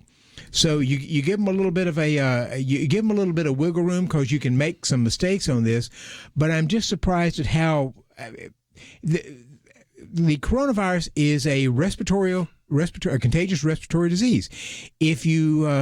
If doctors wear a mask to keep from infecting somebody, you would think you'd have at least a little bit of reservation saying it may not be that effective, but if you're wearing a mask and somebody else is wearing a mask, you're probably diminishing your chances. They didn't even say that in January and February. And one of the things Kelly said before, because we do give grace around here, we believe in grace, is that they would say some of this with such dogmatism. Yes. Oh, yeah. Right? Yeah. That's the thing I'm still angry about now is, we've now, I think America rightly has now lost all faith in people who claim science and medical officials. They've so politicized themselves and so said things that they didn't know. Now, I mean, that's usually the one thing that people in the medical field don't do. And this is one of the reasons why I am not a fan of Anthony Fauci. You know, people are politically not a fan of him. I'm not into that, but I don't like how he's handled himself. I know he's very respectful and all that kind of thing. I'm just saying, you know, I mean, when my wife had breast cancer and she could have died, you know, and when she went through all the massive chemo and the horrible stuff she went through, at the end, she wanted the doctor to say to her, "You are free of cancer." A doctor will not tell you that if they're a proper doctor. They will say there is no evidence of the disease. Right. And that is very important, that our doctors and our scientists act like doctors and scientists. And when they say things like, don't wear a mask, it's not effective. When they say things like, oh, this is not going to be, you know, and look, you can be wrong. But if you're a scientist, especially at the level he is with infection, you should say things that are true. You could have said, way back with what you were quoting, Kerby, he could have said, you know, I don't know, but I don't think that this is going to be a problem. And he could have explained that. That's not what he said. And so how can you trust these people? Because they can say one thing now and a month from now say something completely opposite. That is not a scientist. That is not a person who even deserves to work for our government in the areas of health.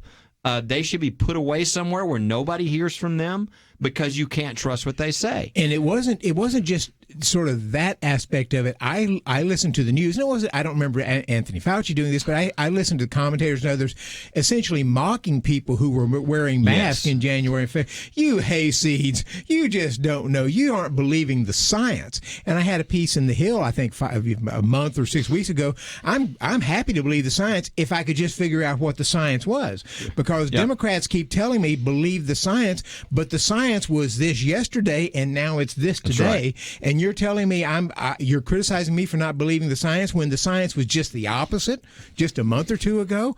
What science am I supposed to believe? Yeah. You know, what's missing is humility. I mean, I think so. It's the most powerful Christian trait, really, right? I mean, Christ is the ultimate example. And where was the humility? And where is it now? I think any great scientist, you know, I hope somebody else rises up, you know, with the president to be a great medical expert, but to also be humble and truthful. Because I think the American people are begging for that right now. There's no one they can trust. They don't know what information they can really believe. And this is really important, right? I mean, this is about life and death. And you've got people saying crazy, things that they're emphatically saying one way now, and then they change that. I mean, let's start speaking like they always have to us in other venues. Scientists and doctors don't say things that they can't prove, that they don't know are true.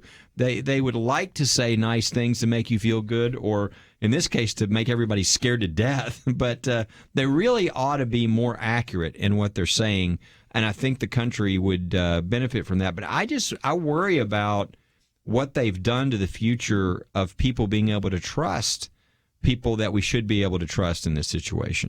One of the other illustrations of politicized science has been the fact that on two separate occasions, the New England Journal of Medicine had to retract studies. Mm-hmm. Lancet had to retract one. That was on hydroxychloroquine and some of these others, which somehow has not made its way to CNN, because I saw the other day one of the individuals say, no, they actually stopped the hydroxychloroquine study. Well, yeah, but that's because of the political issues. So the politicization of science has been something that's really concerned a lot of people. In exacerbated by the media. That's so right. On hydroxychloroquine, when they would write stories on that, the media would say this unproven thing that President Trump likes. But then when it came up to remdesivir, before it had actually been approved for this, they would say promising new therapy out there. You could just see the difference in the way they approach it. Well, let's, if we can, when we come back from the break, we'll take some phone calls too, 1-800-351-1212. We talked about remdesivir, which is a treatment, but we also have a couple of possibilities with the coronavirus vaccine, and that could be AstraZeneca, could be Moderna, could be Pfizer. So I want to get some comments about that from Dr. Merrill Matthews. So we'll talk about this right after these important messages.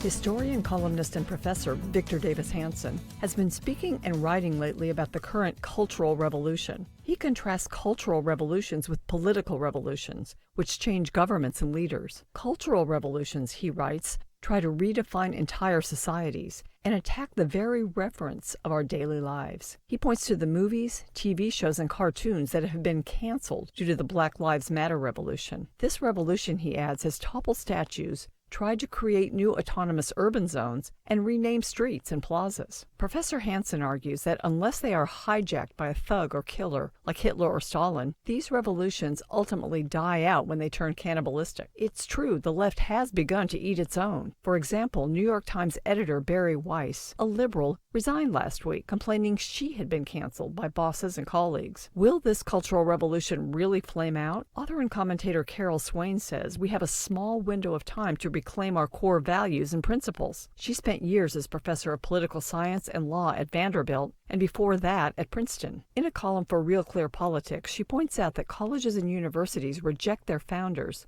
often Christians, and have become transmission belts for socialism and Marxist propaganda. Professor Swain contends that America is poised to collapse from within. She says America's demise will come from Marxists and anarchists who use racial grievance and the cries of the oppressed to dismantle America's institutions and defenses. Of the focus on white supremacy, Dr. Swain writes, government cannot fix the individual choices people make that cause some to prosper and others to languish in generational poverty. Demands to defund police, she says, invite chaos. This revolution will succeed unless men and women of courage, believers and patriots, reclaim our culture.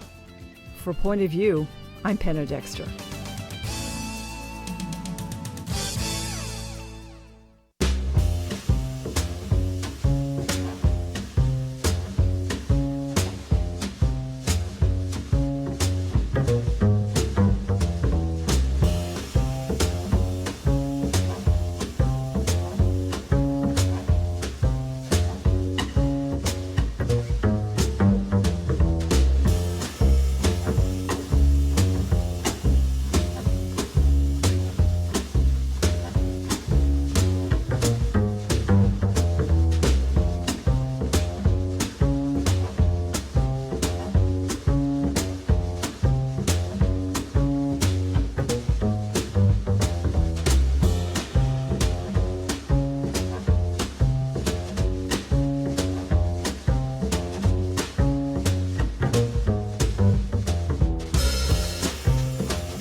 Now, back to Point of View, your listener-supported source for truth. Back once again, if you'd like to join our conversation, 1-800-351-1212. Give you an update on some of the treatments and vaccines in just a minute, but let's head out to Oklahoma first.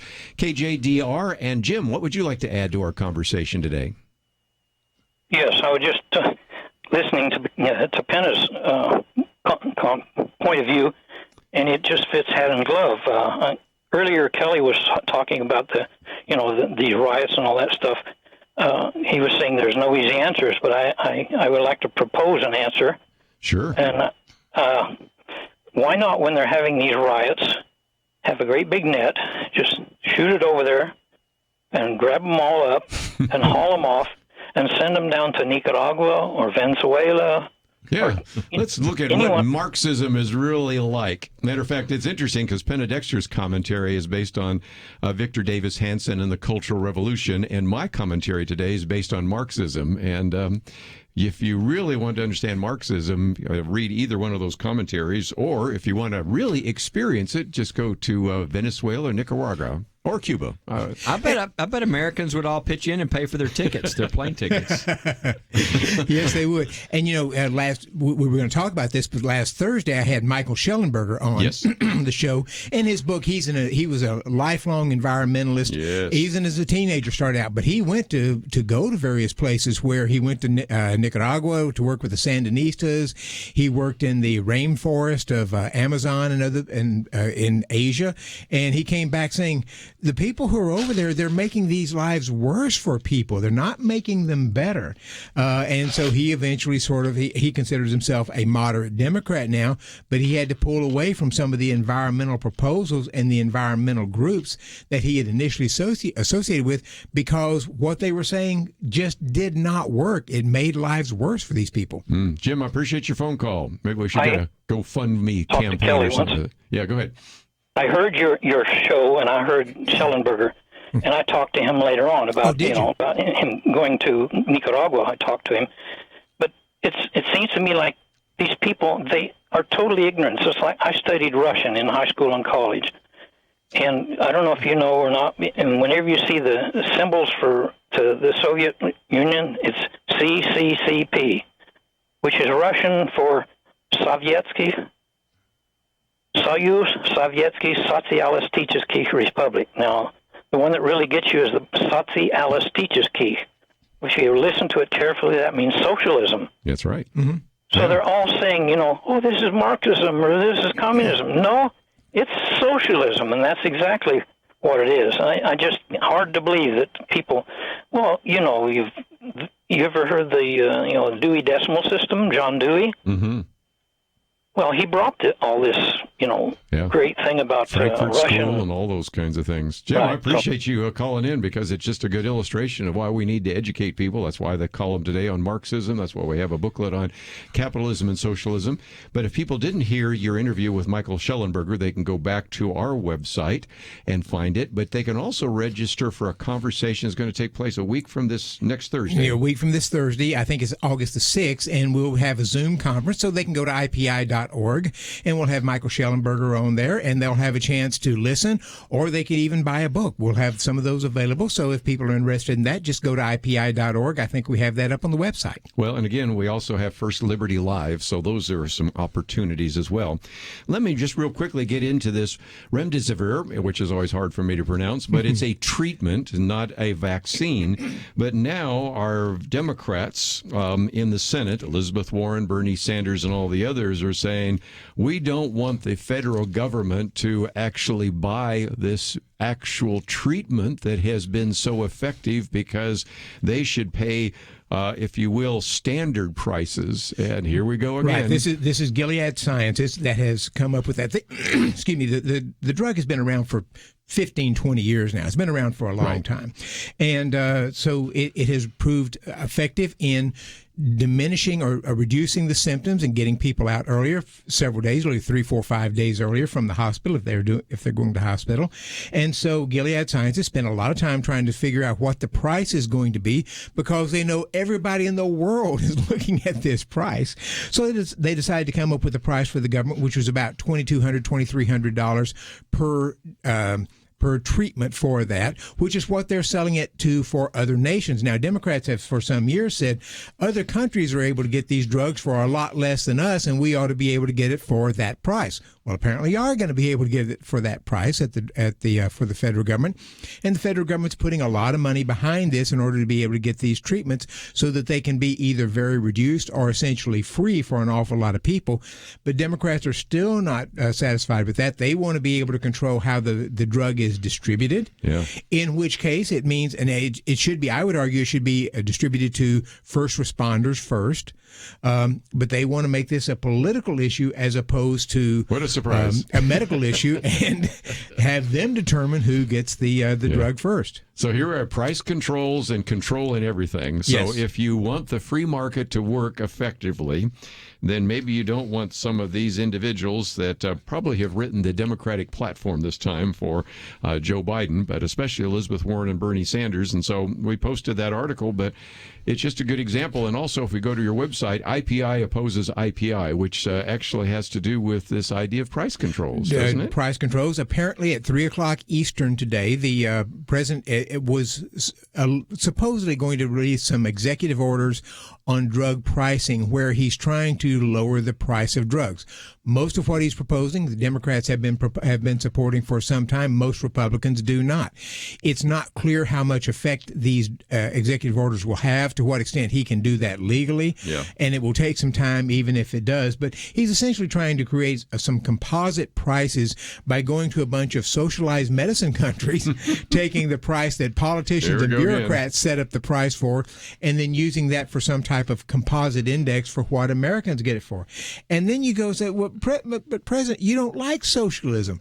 Why are you going and taking prices that are set arbitrarily by politicians in other countries and using that as the price for the drugs in the U.S.? It just doesn't make any sense. Yes. Well, again, you can read more about that on your website. But just before we take a break, let's talk about the fact that Oxford University and AstraZeneca thinks that they are coming along the lines there. Yes. There is a tremendous amount of money that the government is sending towards Pfizer, hoping that one might work. And then you got Moderna out of Boston. So is it possible that we might actually have 100 million, even some people think 300 million vaccines available by January of 2021? Some of them are thinking that AstraZeneca has suggested they may be able to get through their testing by September and start actually releasing that vaccine. And then we'll see which one of these work best, because they're different.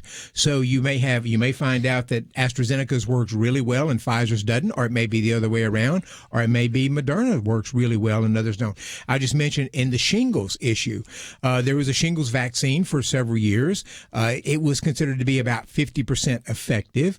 Then they came out with Shingrix, which you have to take 2 doses of, and it's considered about 90% effective. So the point being is, just because you get a vaccine out, one company may have a better vaccine than another. One may have a longer impact. So we don't know. It's going to take a little time to find out. This has been, you connect these two stories, that the free market is so important. There you go.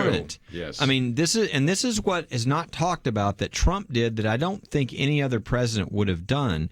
When this hit him and they were trying to figure out, how are we going to make these masks? How are we going to do all this? Number one, he threw all the regulations out that had been in place to slow down the vaccines, to slow down all these things. And then he got all these companies, all these private companies, to help the U.S. Nobody had done anything like that, really, certainly not at that level, and it's been huge. And so you take that incentive away, that financial incentive, through price fixing, nobody's going to want to come up with a vaccine. But you put $1 billion out there, you're going to come up with some great vaccines. Good point. A lesson that I think some of our young people need to learn in terms of the value of the free market. Let's take a break. We have a lot more to cover. We will do so right after this. Having civil conversations about important issues seems to be harder and harder. Various media outlets tell people what they should believe, why they should be outraged, and getting people to actually think, well, it can be difficult.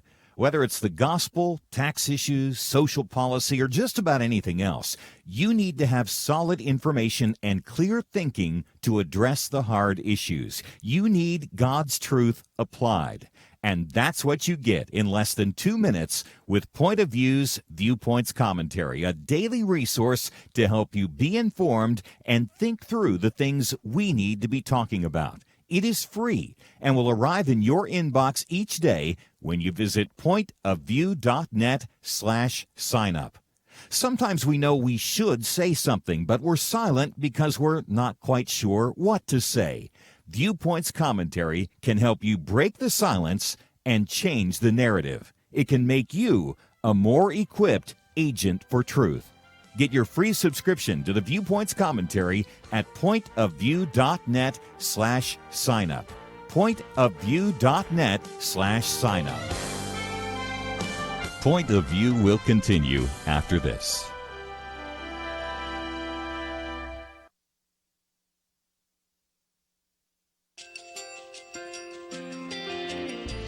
I just want to thank you so much for all the wonderful programming you have.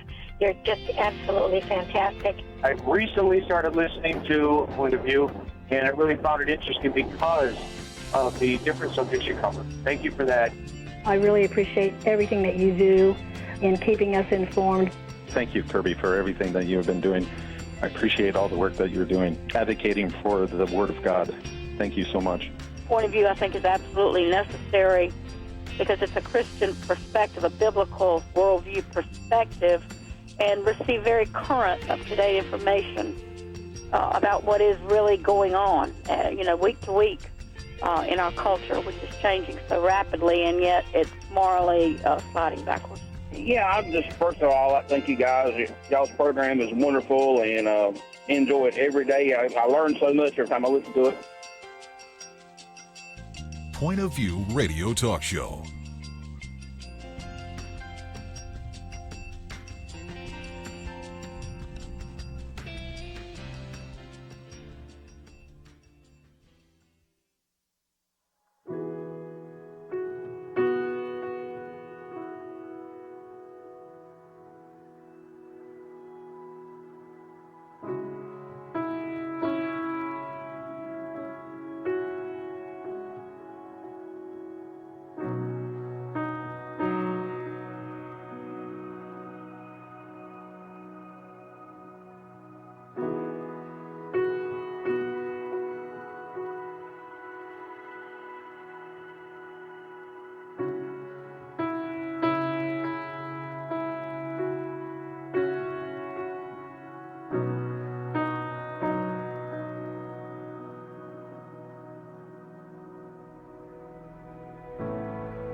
Hi, this is Kerby Anderson. Each day we take on the tough issues and provide a biblical perspective to them. The topics we cover are wide-ranging.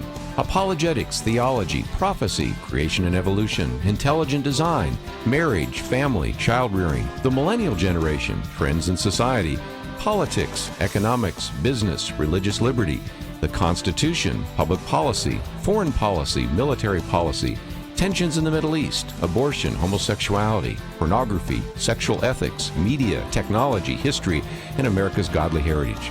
We talk about anything that affects your faith, your family, or your freedom. So don't go anywhere, because Point of View continues right now.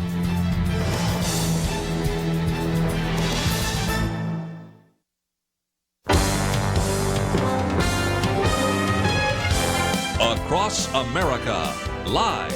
This is Point of View.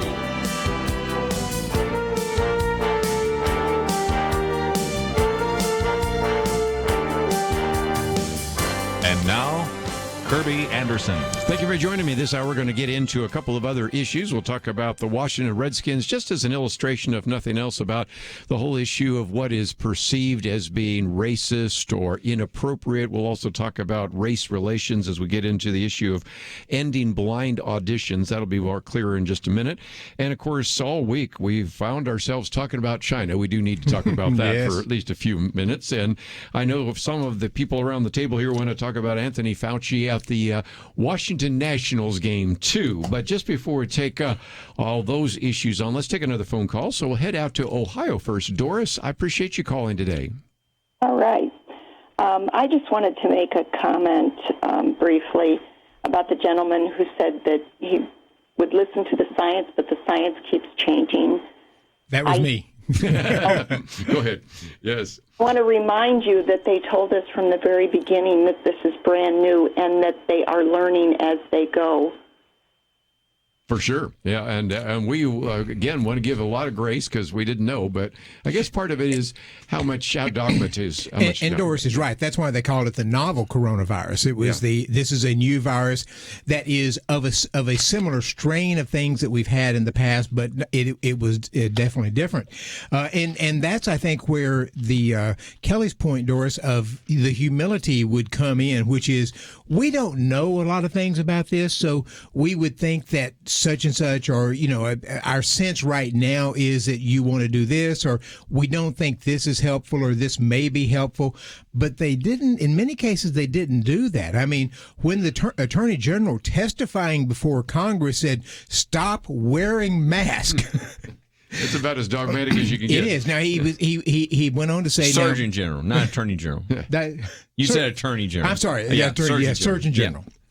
When he said that, it was a adamant thing. Now he went on to say we're trying to protect the N95 mask and so forth, but he didn't say don't wear the N95 mask. But if you have a cloth handkerchief or you want to put something together, you want to have something to go over your face, that's fine.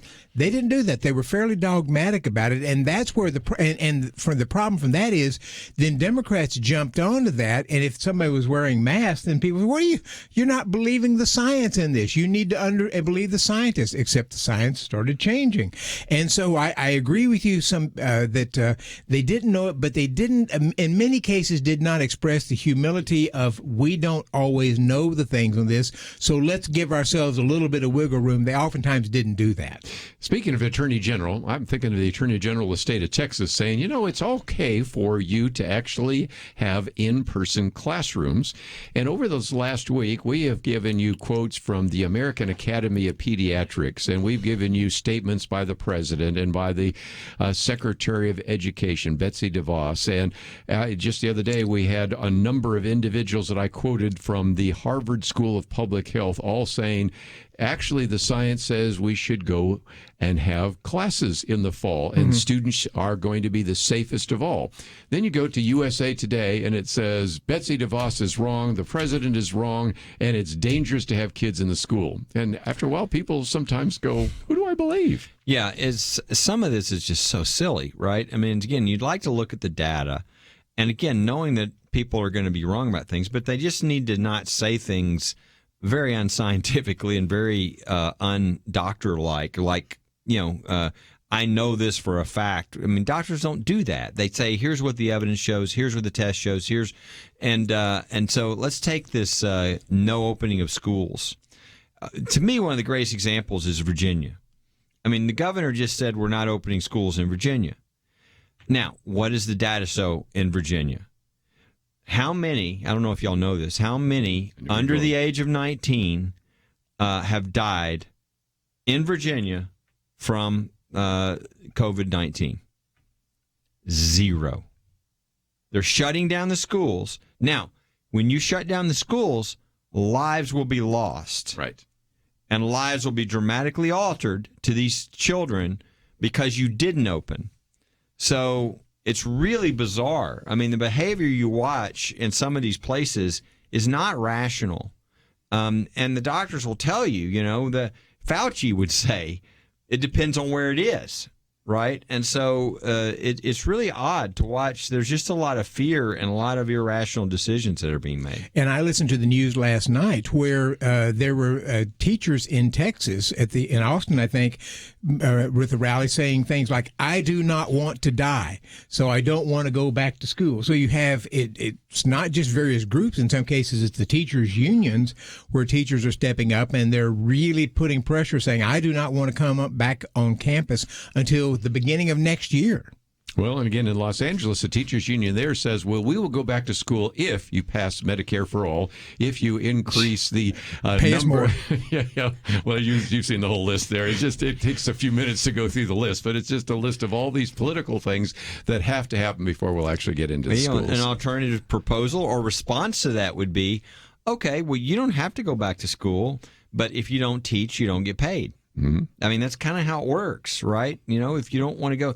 Now, look, I understand when it comes to the teachers, if there are teachers who have underlying health issues or, that's they could one teach thing. by Zoom or something. But, Sure. 20-year-olds and 30-year-olds who don't want to go back to school and teach again, the data is overwhelming on what is positive about children going back to school. I mean, in all kinds of ways that people don't even think about. Even the fact of abuse and the fact that when they're not in school, it's amazing how the abuse numbers go down because nobody knows. There's nobody to find out. Yeah. And I mean, that's just one of probably 100 different factors of why it's really important and really good for kids to be back in school. And some of this may be worked out. I know of a specific example where a female doesn't really want to go because she's afraid she might bring it back to her children and teach, but she has a colleague who does want to get back in school teaching. Yep. And her class has to be in person, his doesn't, and so they're looking at switching the roles. So there's ways you can sometimes work this out to accommodate people, and then everybody's happy. As long as it's not one size fits all. Yes. I mean, that's the problem. We're shutting everybody down. We don't care what the evidence is. We don't care where you live. This is exactly what they did with churches. We don't care where your church is. Oh, you're in a rural area that has 0 cases? Well, you can't meet and have a Bible study, and you can't. I mean, this is the problem with government edicts that kind of don't look at situations and instead make very irrational restrictions on people. But again, you can understand why some people just get confused. I mean, on one hand, you have a very well-written article in the Boston Globe by some of the most astute individuals at Harvard School for Public Health saying this is something we have to do and talk about all the dangers. Just think about the food issue in low-income families. They're dependent upon the school lunch program, breakfast. And things of that nature. They don't have access to internet. They don't have access to computers. We talk about the summer slump from actually, in many cases, June to August or June to September. They haven't, in some cases, been in school since March. Just think of all the things that are going on there. Like, again, Kelly points out, the number of suicides going up and the number of individuals that maybe are abused because we're not catching them because the school nurse doesn't see it. There's a lot of reasons to be concerned about this issue and to send kids back to school. We'll be back right after this.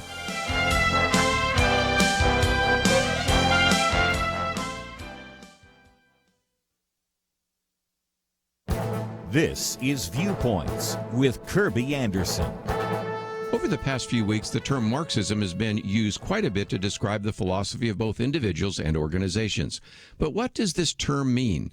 Marxists come in different variations. I saw that when I took a graduate-level class on Marxism with students from different countries who were Marxist. If there is one central unifying principle, it is the writings of Karl Marx that is best articulated in the Communist Manifesto. John Miltimore reminds us in a recent column that Marx wanted more than the abolition of private property. He also wanted the abolition of the family. His argument was the bourgeois family was based upon capital and private gain. He predicted the family would vanish once property was abolished. Marx also believed that individuality was contrary to the egalitarian vision that he had for the world. He also believed that individuality was a social construct of a capitalist society and also had to be abolished. Nations would also be abolished. His argument was that the working man would have no country. As the proletariat grew in power, there would be no need for nations, especially since hostilities between people of different backgrounds would recede. Marx also rejected the idea of eternal truths. He argues that the ruling ideas of each age have been the ideas of the ruling class. He predicted that communism abolishes eternal truths, it abolishes all religion and all morality. Coupled with this idea is the belief that Marxism would abolish the past. Marx saw this as a tool of the bourgeoisie. In this society, he said, the past dominates the present. Instead, in a communist society, the present dominates the past. Karl Marx wanted to abolish the family, individuality, countries, eternal truths, and the past. That's quite a list. I'm Kerby Anderson, and that's my point of view. For a free copy of Kerby's booklet, A Biblical View on Socialism, go to viewpoints.info/socialism. That's viewpoints.info/socialism.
You're listening to Point of View, your listener-supported source for truth. I think we started a conversation about masks, so we'll take another phone call. Let me just mention that our third article is individuals that actually want to have fines about masks. So let me go to South Carolina, WAGP, and Mitch, I think you want to address the issue of masks, so you have the floor.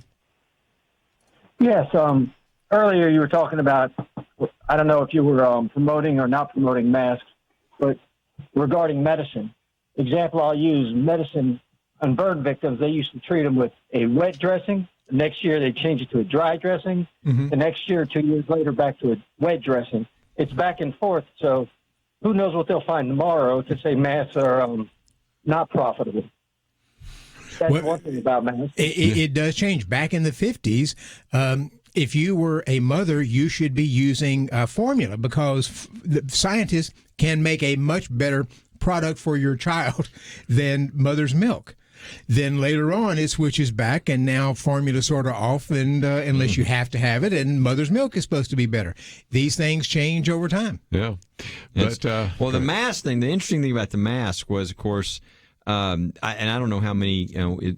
They can't see what we're looking at or whatever, but how many people have seen the picture? But of course, Dr. Fauci threw out the first pitch last night at the Washington Nationals game, and by the way, Dr. Fauci has some serious problems throwing the baseball, but he's true to the left. So anyway, that's to be expected, I guess, a little bit. But what was a little shocking to most people is there's this in the pictures. You can find it anyway. Look, Fauci at the baseball game, right? He's sitting down. There's three people. It's he and two other people. They're in the chairs next to him. There's no social distancing. Okay, they are right next to each other.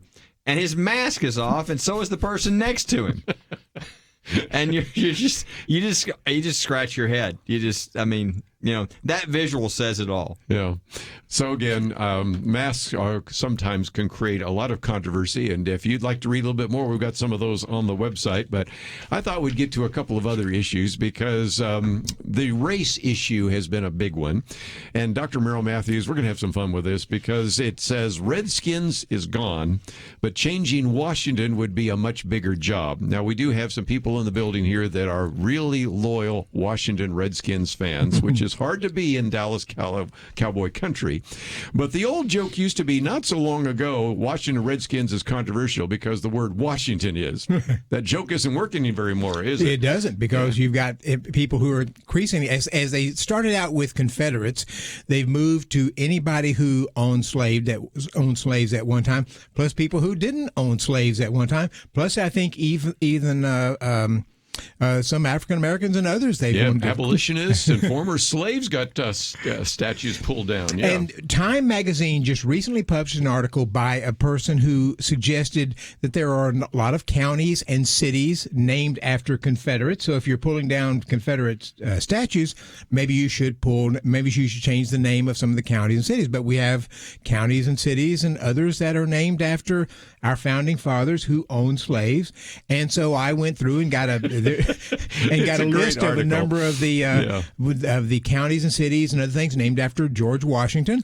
You've got Thomas Jefferson. John Adams didn't have any slaves. Then you have James Madison, James Monroe, and then you go over to Andrew Jackson, all of whom, Andrew Jackson wasn't a founder, but he had a number of slaves. He was the third largest slave owner of the presidents.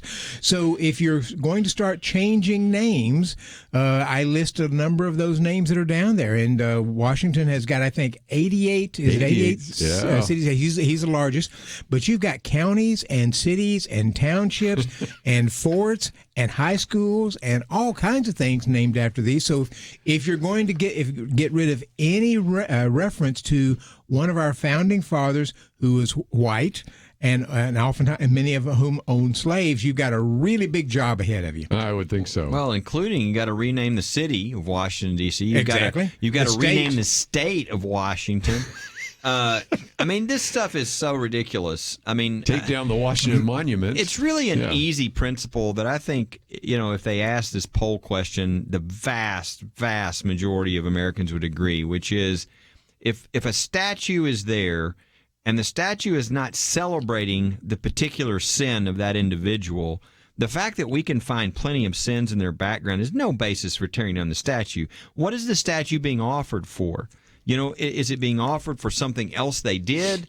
The idea that all of our people, that there's any statue anywhere, have to be, perfect is ridiculous. And so this is just really, it's not really even about race now, right? It's moved on to just being anarchist and let's just tear down statues, even if it's Abraham Lincoln, even if it's now it's Jesus and Mary and everybody else. So none of this makes any sense at all. And the only sense it makes is it's Marxism and it's revolution and people that either don't even know who the statues are, or they don't care because what they're really trying to do is start a revolution. Well, and you mentioned forts, Fort Hood. Mm-hmm. When I hear Fort Hood, I think of those brave men and women at that fort, not the fact that it was named for somebody that actually was a Confederate general and a variety of others. And, of course, then you have some that are twofers, like Washington Lee University. Yes, indeed. There's a twofer there. So everybody says they want to change the name there. You just gave me a great idea. Yeah. We've got a solution to this problem with the forts and the different bases. Like, let's take Hood, okay? Rename the base after some other person with the name Hood. Yeah. You keep the name Hood, but it's renamed after somebody. You don't ever have to change the name. Well, for the socialists, Robin Hood would work, wouldn't it? There you go. It's now named after Robin Hood. Well, and again, the reality is that everybody is being very selective. Last week, we happened to talk about the fact that they took the name Woodrow Wilson off of the area at Princeton, but the Wilson Center is still in Washington, D.C. And seriously, if you want to rename a university, the first one on the list has to be one of my alma maters, Yale University, because Yes. Elihu Yale was not only a slave owner, he was a slave trader. There's a twofer. Is there any possibility that Yale University would change its name? That spent centuries building up its brand. It's not going to change that. And so it gets back to the fallacious nature of so much of this, Kelly, that individuals pretend to be outraged. And of course, even this whole day, the Redskins, if I remember right, wasn't it an Indian that came up with the name Redskin in the first place for the Washington Redskins? So yeah, well, they were polled, and most Native American Indians, had no problem with Washington Redskins. In fact, many of them thought it was actually a really good thing because the image that was always created of the Redskins was very positive. But even as you slip over to things like the Rangers, because a new book is out about the Texas Rangers, which isn't the football team, the baseball team, but the actual Rangers. But if you're named after them, is that not a problem? And there's been at least a little pressure to try to get them to change the name from the Rangers, because they said the Rangers had a racist past and they did bad things. But then there are a lot of teams named the Pirates. Oh boy. Do you really Cleveland Indians, and it just gets worse and worse. Just before we take a break, since we're talking about racial issues, and we'll get to China in just a minute, one of the other ones you pointed out, I'd seen this the other day, and that is that there has always been a desire to have more diversity. And one of the places where you have not, until recently, seen a lot of diversity is in these orchestras. Mm-hmm. And my sister-in-law plays the violin in an orchestra, so I'm well aware of the fact that it's very white and very male, but some female. And so they went to what were called blind auditions. Right. And you posted this piece by the New York Times, which actually increased the ethnic diversity of many of these orchestras. Right. This is the music critic of the New York Times who wrote a piece suggesting that, and he concedes in there that it had been very white and male in orchestras, and so they went to blind auditions so that you couldn't see who the person was, and that worked great. That was great to be able to increase diversity, female and minorities in the orchestras. But now he says we got to get rid of that and go to non-blind so that you can see, so that Quotas. you can specifically identify various types of minorities to put them in the orchestras. So again, I've almost seen a boomerang. Remember when we had segregation, and then we wanted to have integration, and now we're having individuals wanting to go back to segregation. And the same thing. And even though a lot of our listeners are not going to be in orchestras, a lot of your children may be in UIL competitions for music, band competition, and other things where they there's a blind audition to see whether or not they're going to win the state ability to be able to play the violin, the cello, or the flute, or something of that nature. Those are all done as blind auditions, and so it could affect you even if you're not part of an orchestra. So again, we posted that just for you to read. And again, we always believe in meritocracy, but I guess that's a whiteness issue, at least according to the Smithsonian. So let's take a break, and when we come back, we have been talking about China this week, and I just can't ignore China any longer in light of all the things that have just been coming down. So I wanted to get some of your thoughts about that. And if you'd like to join the conversation, 1-800-351-1212. And before we're done, we'll talk about some of the great resources available at both First Liberty Institute and the Institute for Policy Innovation. Let's take a break. We'll be back right after this. Having civil conversations about important issues seems to be harder and harder. Various media outlets tell people what they should believe, why they should be outraged, and getting people to actually think, well, it can be difficult. Whether it's the gospel, tax issues, social policy, or just about anything else, you need to have solid information and clear thinking to address the hard issues. You need God's truth applied. And that's what you get in less than 2 minutes with Point of View's Viewpoints Commentary, a daily resource to help you be informed and think through the things we need to be talking about. It is free and will arrive in your inbox each day when you visit pointofview.net/signup. Sometimes we know we should say something, but we're silent because we're not quite sure what to say. Viewpoints Commentary can help you break the silence and change the narrative. It can make you a more equipped agent for truth. Get your free subscription to the Viewpoints Commentary at pointofview.net/signup. pointofview.net/signup. Point of View will continue after this.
You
are listening to Point of View.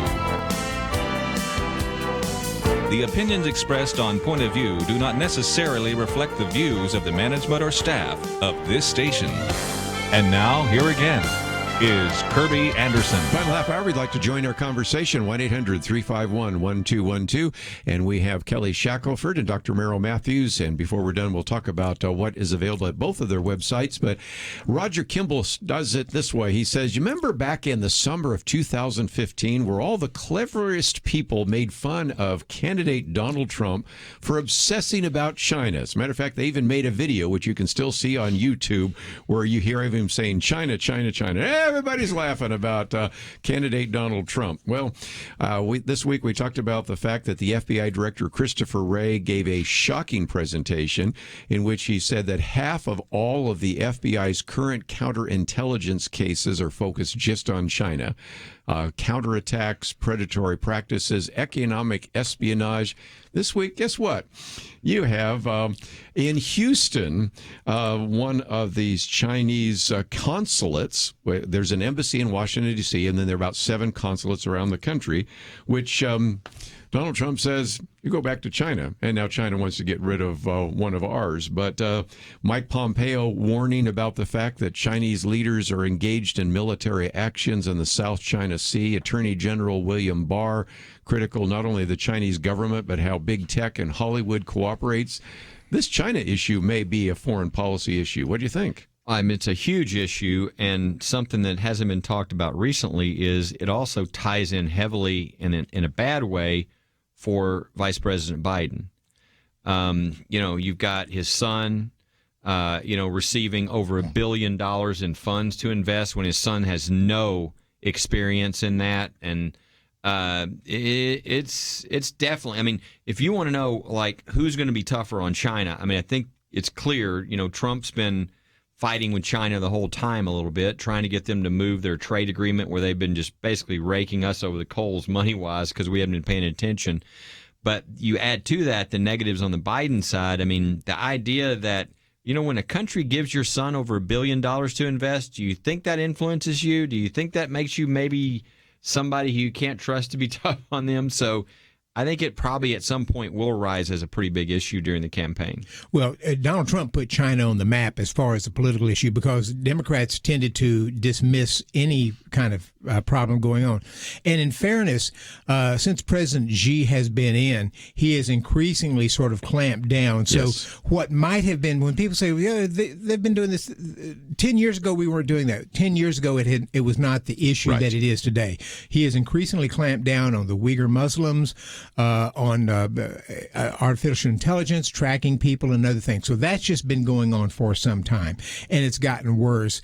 And Trump made it an issue. Nobody else did. They ridiculed him for trying to make it an issue, and it may not have been quite the issue that it was in 2015. I mean, it was really becoming an issue, but he was the first one to highlight it, and the problems have gotten worse. And now you've got Hong Kong out there with China clamping down on that, and other European countries which were reluctant to go along with us now are beginning to say, we're seeing some of the same thing with Huawei, the technology company, with Hong Kong and some of these other things. 5G. It has become, China has become one of the central issues out there, and it's hurting China economically. It can hurt us some because we do so much business with them, but it ultimately hurts them more. And I think Trump was right about that part. Absolutely. I mean, Again, the making fun and saying that China's. I forget what. I remember that old. I still got the visual of Biden responding to the question. Yes. And it was. They're not going to eat our lunch. It's like, come on, man. They're not. It was that kind of a deal. And it was China. And. I'm sure they'll play that back at some point. I read a book. It's been a few years ago, but it was by an American scholar who wrote a book about, I think he called it The Chinese Century. And this book came out in 2005. This was long before Trump was here. Right. And he pointed out, he said, the problem with China is there's some trade issues where they charge us more in tariffs. There's intellectual property theft, and there's what we call tech transfer now. And this was back in 2005 where this is a professor who's citing the exact same things that Trump brought out. He focused on the trade more than the tech transfer and the intellectual property theft, but that stuff has really become a big issue now in discussion. In fact, we're not even really talking about the trade issue as much anymore as the IP theft and the human rights abuses. Right here, we've got this one that came out today, and this one out of CNBC. 1 in 5 corporations say China has stolen their intellectual property within the last year. And Christopher Wray's argument is that because of this economic espionage, this has been the largest transfer of wealth in human history. And then we can add to it, some people say, well, this has gotten worse. Well, Daniel Blumenthal has a new book out in which he says that the Chinese Communist Party is far more powerful today than they were in the time of Chairman Mao. So isn't that a statement as well? Bill Gertz, who we all know around the table here, his book, How China's Communist Party Made the World Sick, reminds us that this did come from China. They may be calling it the Trump virus, but it is really the China virus, and that is the case. And then one more, Brian Kennedy and his Communist China's War Inside America reminds us that we have 370,000 Chinese nationals that have come to this country. And according to the national intelligence law, it requires any citizen shall support, assist, and cooperate with the Chinese state intelligence apparatus. So in some cases, we've actually had various areas in the government where we've had to get rid of people, and the NIH and other places that were Chinese nationals that were doing espionage. Some of these students are doing espionage as well. Some of the students are doing espionage. The Chinese are I believe the largest minority group from another country who come here, pay full price to universities, and go and specialize in the STEM, science, technology, mathematics, and so forth. And they set up little institutes in these various universities which get funding from China, which then are used as propaganda machines for China, and that relates to some of the professors who are there teaching for it. And we've gotten a number of professors who've been caught sharing intellectual property issues with Chinese. So it's become a big issue now, and Democrats really didn't have anything to say of this. Now they're stepping stepping up to say they're anti-Chinese or they're critical of Chinese, but it was Donald Trump that put it on the agenda. Democrats weren't even saying much about it in the 1990s. Does anybody remember Bill Clinton and Al Gore? Remember all that? I mean, that was an issue back then. And back to Kelly's point, if you're getting that much money from China, I don't know how this isn't a campaign issue and isn't brought up if indeed we really do have these presidential debates, don't you think? Yeah, and the whole Hunter Biden thing has really kind of died down, but you got to think it's going to probably come back up as the campaign gets closer to the election, because you've got the Ukraine, which that obviously just smelled to high heaven. Again, a guy is essentially kicked out of it was the Navy, I think it was, and I know it was the service because of drug use, and within days he's got a job on the board of a Ukrainian oil company, making was it $1 million a year, I think, and is $50,000 a month, I think it was. Yeah, and then you had the issue of them, Biden and Joe Biden and Hunter saying, would we talk about this? We wouldn't do that. And then a picture emerged of them with the head of this organization playing golf. Yeah, from several years ago. I mean, it was. And so you got the Ukraine, you've got the China, over $1 billion. All this while the vice president is vice president. Yes. Which, of course, the message there is, do you think he'll be influenced if he's in office as president? Because it clearly happened when he was vice president. And you add this to what's going on in China right now and them having a very aggressive goal to surpass us and to really push America aside as the superpower in the next, I don't know exactly, was it the next 10 years, the next 6 years? It's soon. They got a very aggressive plan. And you have this, it's just a tragedy. When Milton Friedman made his Free to Choose series, he has him going on a boat and he says, "Welcome to the freest economy in the world," and it's Hong Kong. Of course. Yeah, not exactly the case not anymore. No, so sad. So again, those are some issues that I think we might just, again, consider being on the table and should be on the table. But when we come back from the break, let's talk about some of the resources that both of you have on your website. So we'll go to First Liberty and we'll go to IPI. In both cases, I would encourage you to watch some of their various presentations, because those are just great opportunities to learn from individuals in that regard. And so, again, we'll encourage you to go to First Liberty, and as you scroll down, you'll see First Liberty Live, expert analysis from leaders, and then we'll talk about some of the things at IPI just before we wind down for today. But if you would like to join the conversation, feel free to give us a call, 1-800-351-1212.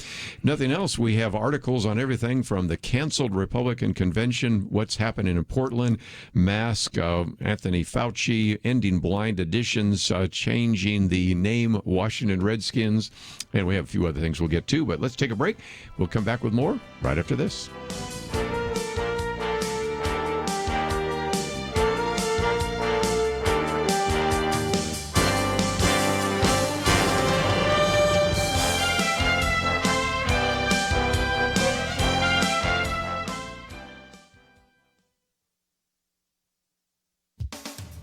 Historian, columnist, and professor Victor Davis Hanson has been speaking and writing lately about the current cultural revolution. He contrasts cultural revolutions with political revolutions, which change governments and leaders. Cultural revolutions, he writes, try to redefine entire societies and attack the very reference of our daily lives. He points to the movies, TV shows, and cartoons that have been canceled due to the Black Lives Matter revolution. This revolution, he adds, has toppled statues, tried to create new autonomous urban zones, and rename streets and plazas. Professor Hanson argues that unless they are hijacked by a thug or killer like Hitler or Stalin, these revolutions ultimately die out when they turn cannibalistic. It's true, the left has begun to eat its own. For example, New York Times editor Barry Weiss, a liberal, resigned last week, complaining she had been canceled by bosses and colleagues. Will this cultural revolution really flame out? Author and commentator Carol Swain says we have a small window of time to reclaim our core values and principles. She spent years as professor of political science and law at Vanderbilt, and before that at Princeton. In a column for Real Clear Politics, she points out that colleges and universities reject their founders, often Christians, and have become transmission belts for socialism and Marxist propaganda. Professor Swain contends that America is poised to collapse from within. She says America's demise will come from Marxists and anarchists who use racial grievance and the cries of the oppressed to dismantle America's institutions and defenses. Of the focus on white supremacy, Dr. Swain writes, government cannot fix the individual choices people make that cause some to prosper and others to languish in generational poverty. Demands to defund police, she says, invite chaos. This revolution will succeed unless men and women of courage, believers and patriots, reclaim our culture. For Point of View, I'm Penna Dexter.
Now, back to Point of View, your listener-supported source for truth. Back for a few more minutes. Wanted to certainly give you an opportunity to know about a couple of great resources, and those are found at the websites that we have.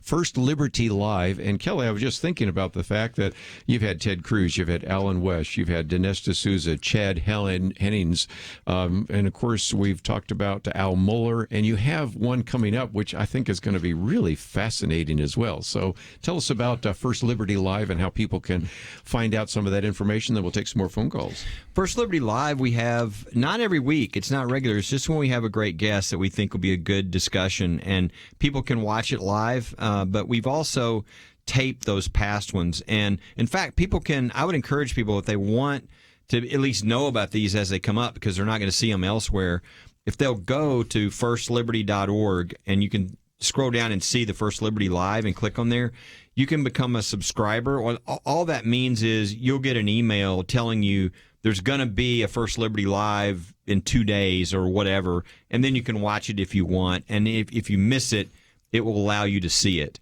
But like the one we did with Ted Cruz during the pandemic about the Constitution, that was a really good one, I thought. The Dinesh D'Souza, who's coming out with a book and a movie very soon. I thought that was really engaging. We just did yesterday with Congressman Doug Collins, who's not only a congressman, he's running for Senate. He's actually winning by the polls in Senate out there. But an unusual guy, because how many times, for us, he's the perfect fit for First Liberty, right? An attorney, a Baptist pastor, and a congressman, and a chaplain in the military. Mm-hmm. So to talk about what's been going on in the military in the last week or two, with some really attacks on religious freedom, and that was, I thought, really interesting. And the one coming up the next week is, I think, going to be fascinating. So I'll just leave it at that. But if people want to get that, they can go to First Liberty. You spell out firstliberty.org and just go down to First Liberty Live and say, I want to be, I don't know, I think it's subscriber, but it's something like that where they will get an email whenever the next one is coming.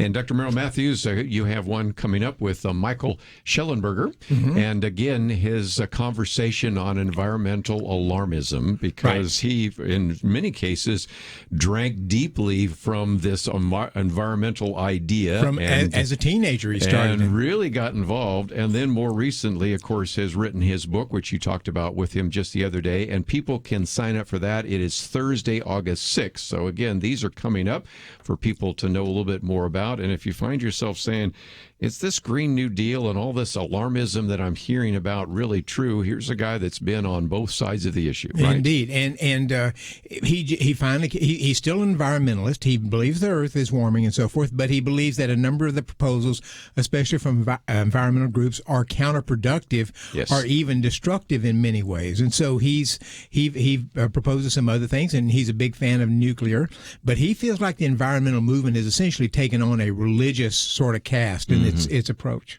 Yes, and Beyond Lomborg has a new book out, and maybe we'll talk about that as well. But I think we ought to take at least another phone call. We talked about Portland before, so Michael in Arizona, I think you wanted to talk about Portland, so tell us your story. Yes, my ancestors were the second wagon train to come into Oregon. Wow. I am very much into Oregon. One of my ancestors developed the Tillamook Dairy, and in Portland, the Alpenrose Dairy. Right now, I have my ex-wife and my oldest daughter, and my stepdaughter, and my granddaughter, and stepson or whatever he is. Anyway. I'm very concerned. Yeah. And stay out of downtown Portland. That's what I'd say. My goodness. The whole thing about it is they're Marxists. They have nothing to do whatsoever with Black Lives Matter. Yeah, that sort of took that over, didn't they?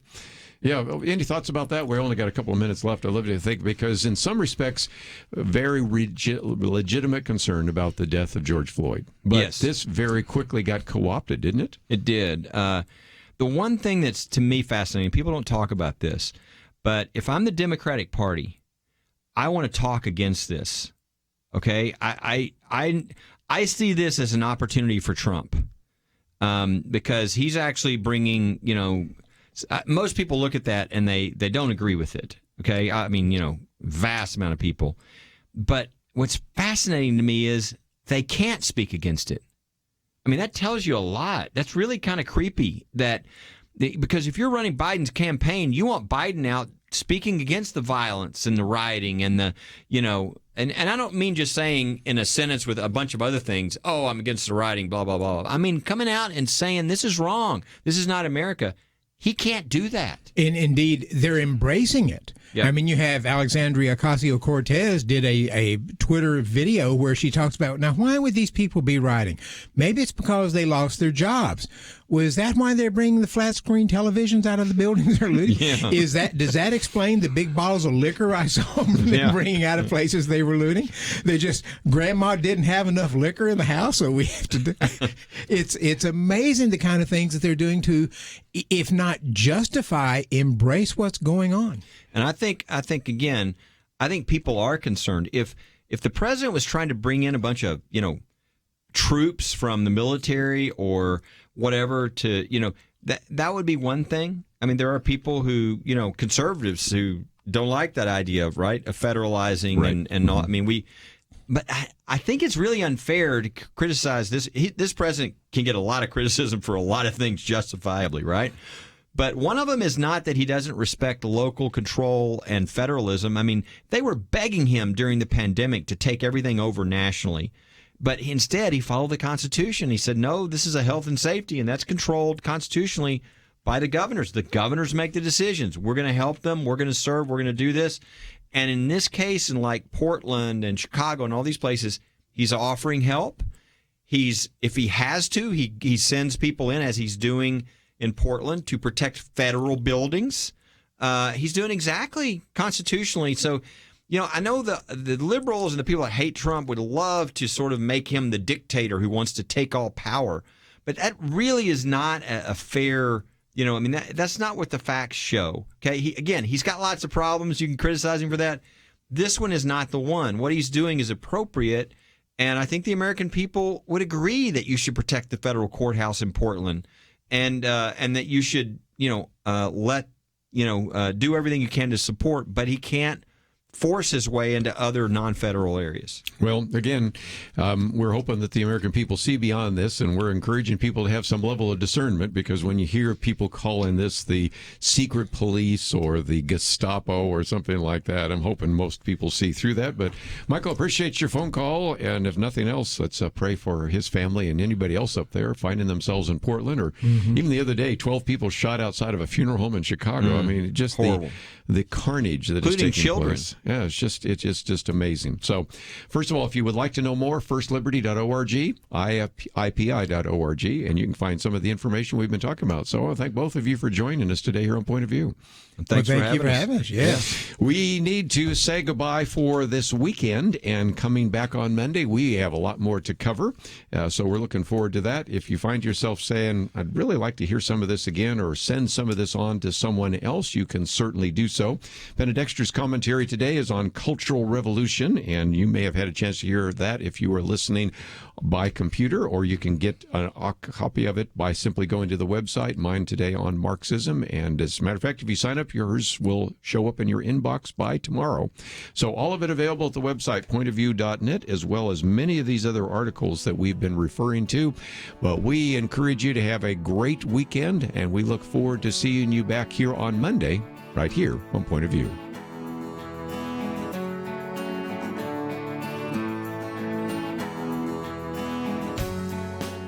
We live in a digital generation. Point of View is reaching this often overly plugged-in generation with truth.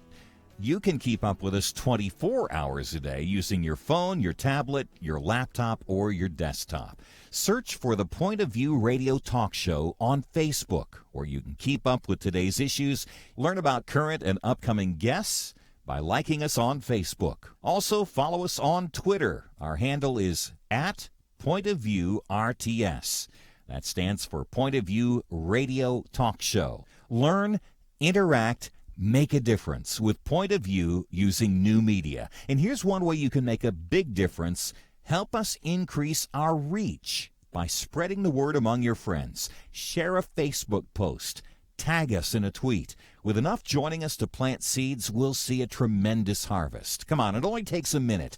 Search for Point of View Radio Talk Show on Facebook, @Point of View RTS on Twitter, and subscribe to the Point of View Radio Talk Show channel on YouTube. Learn, interact, share.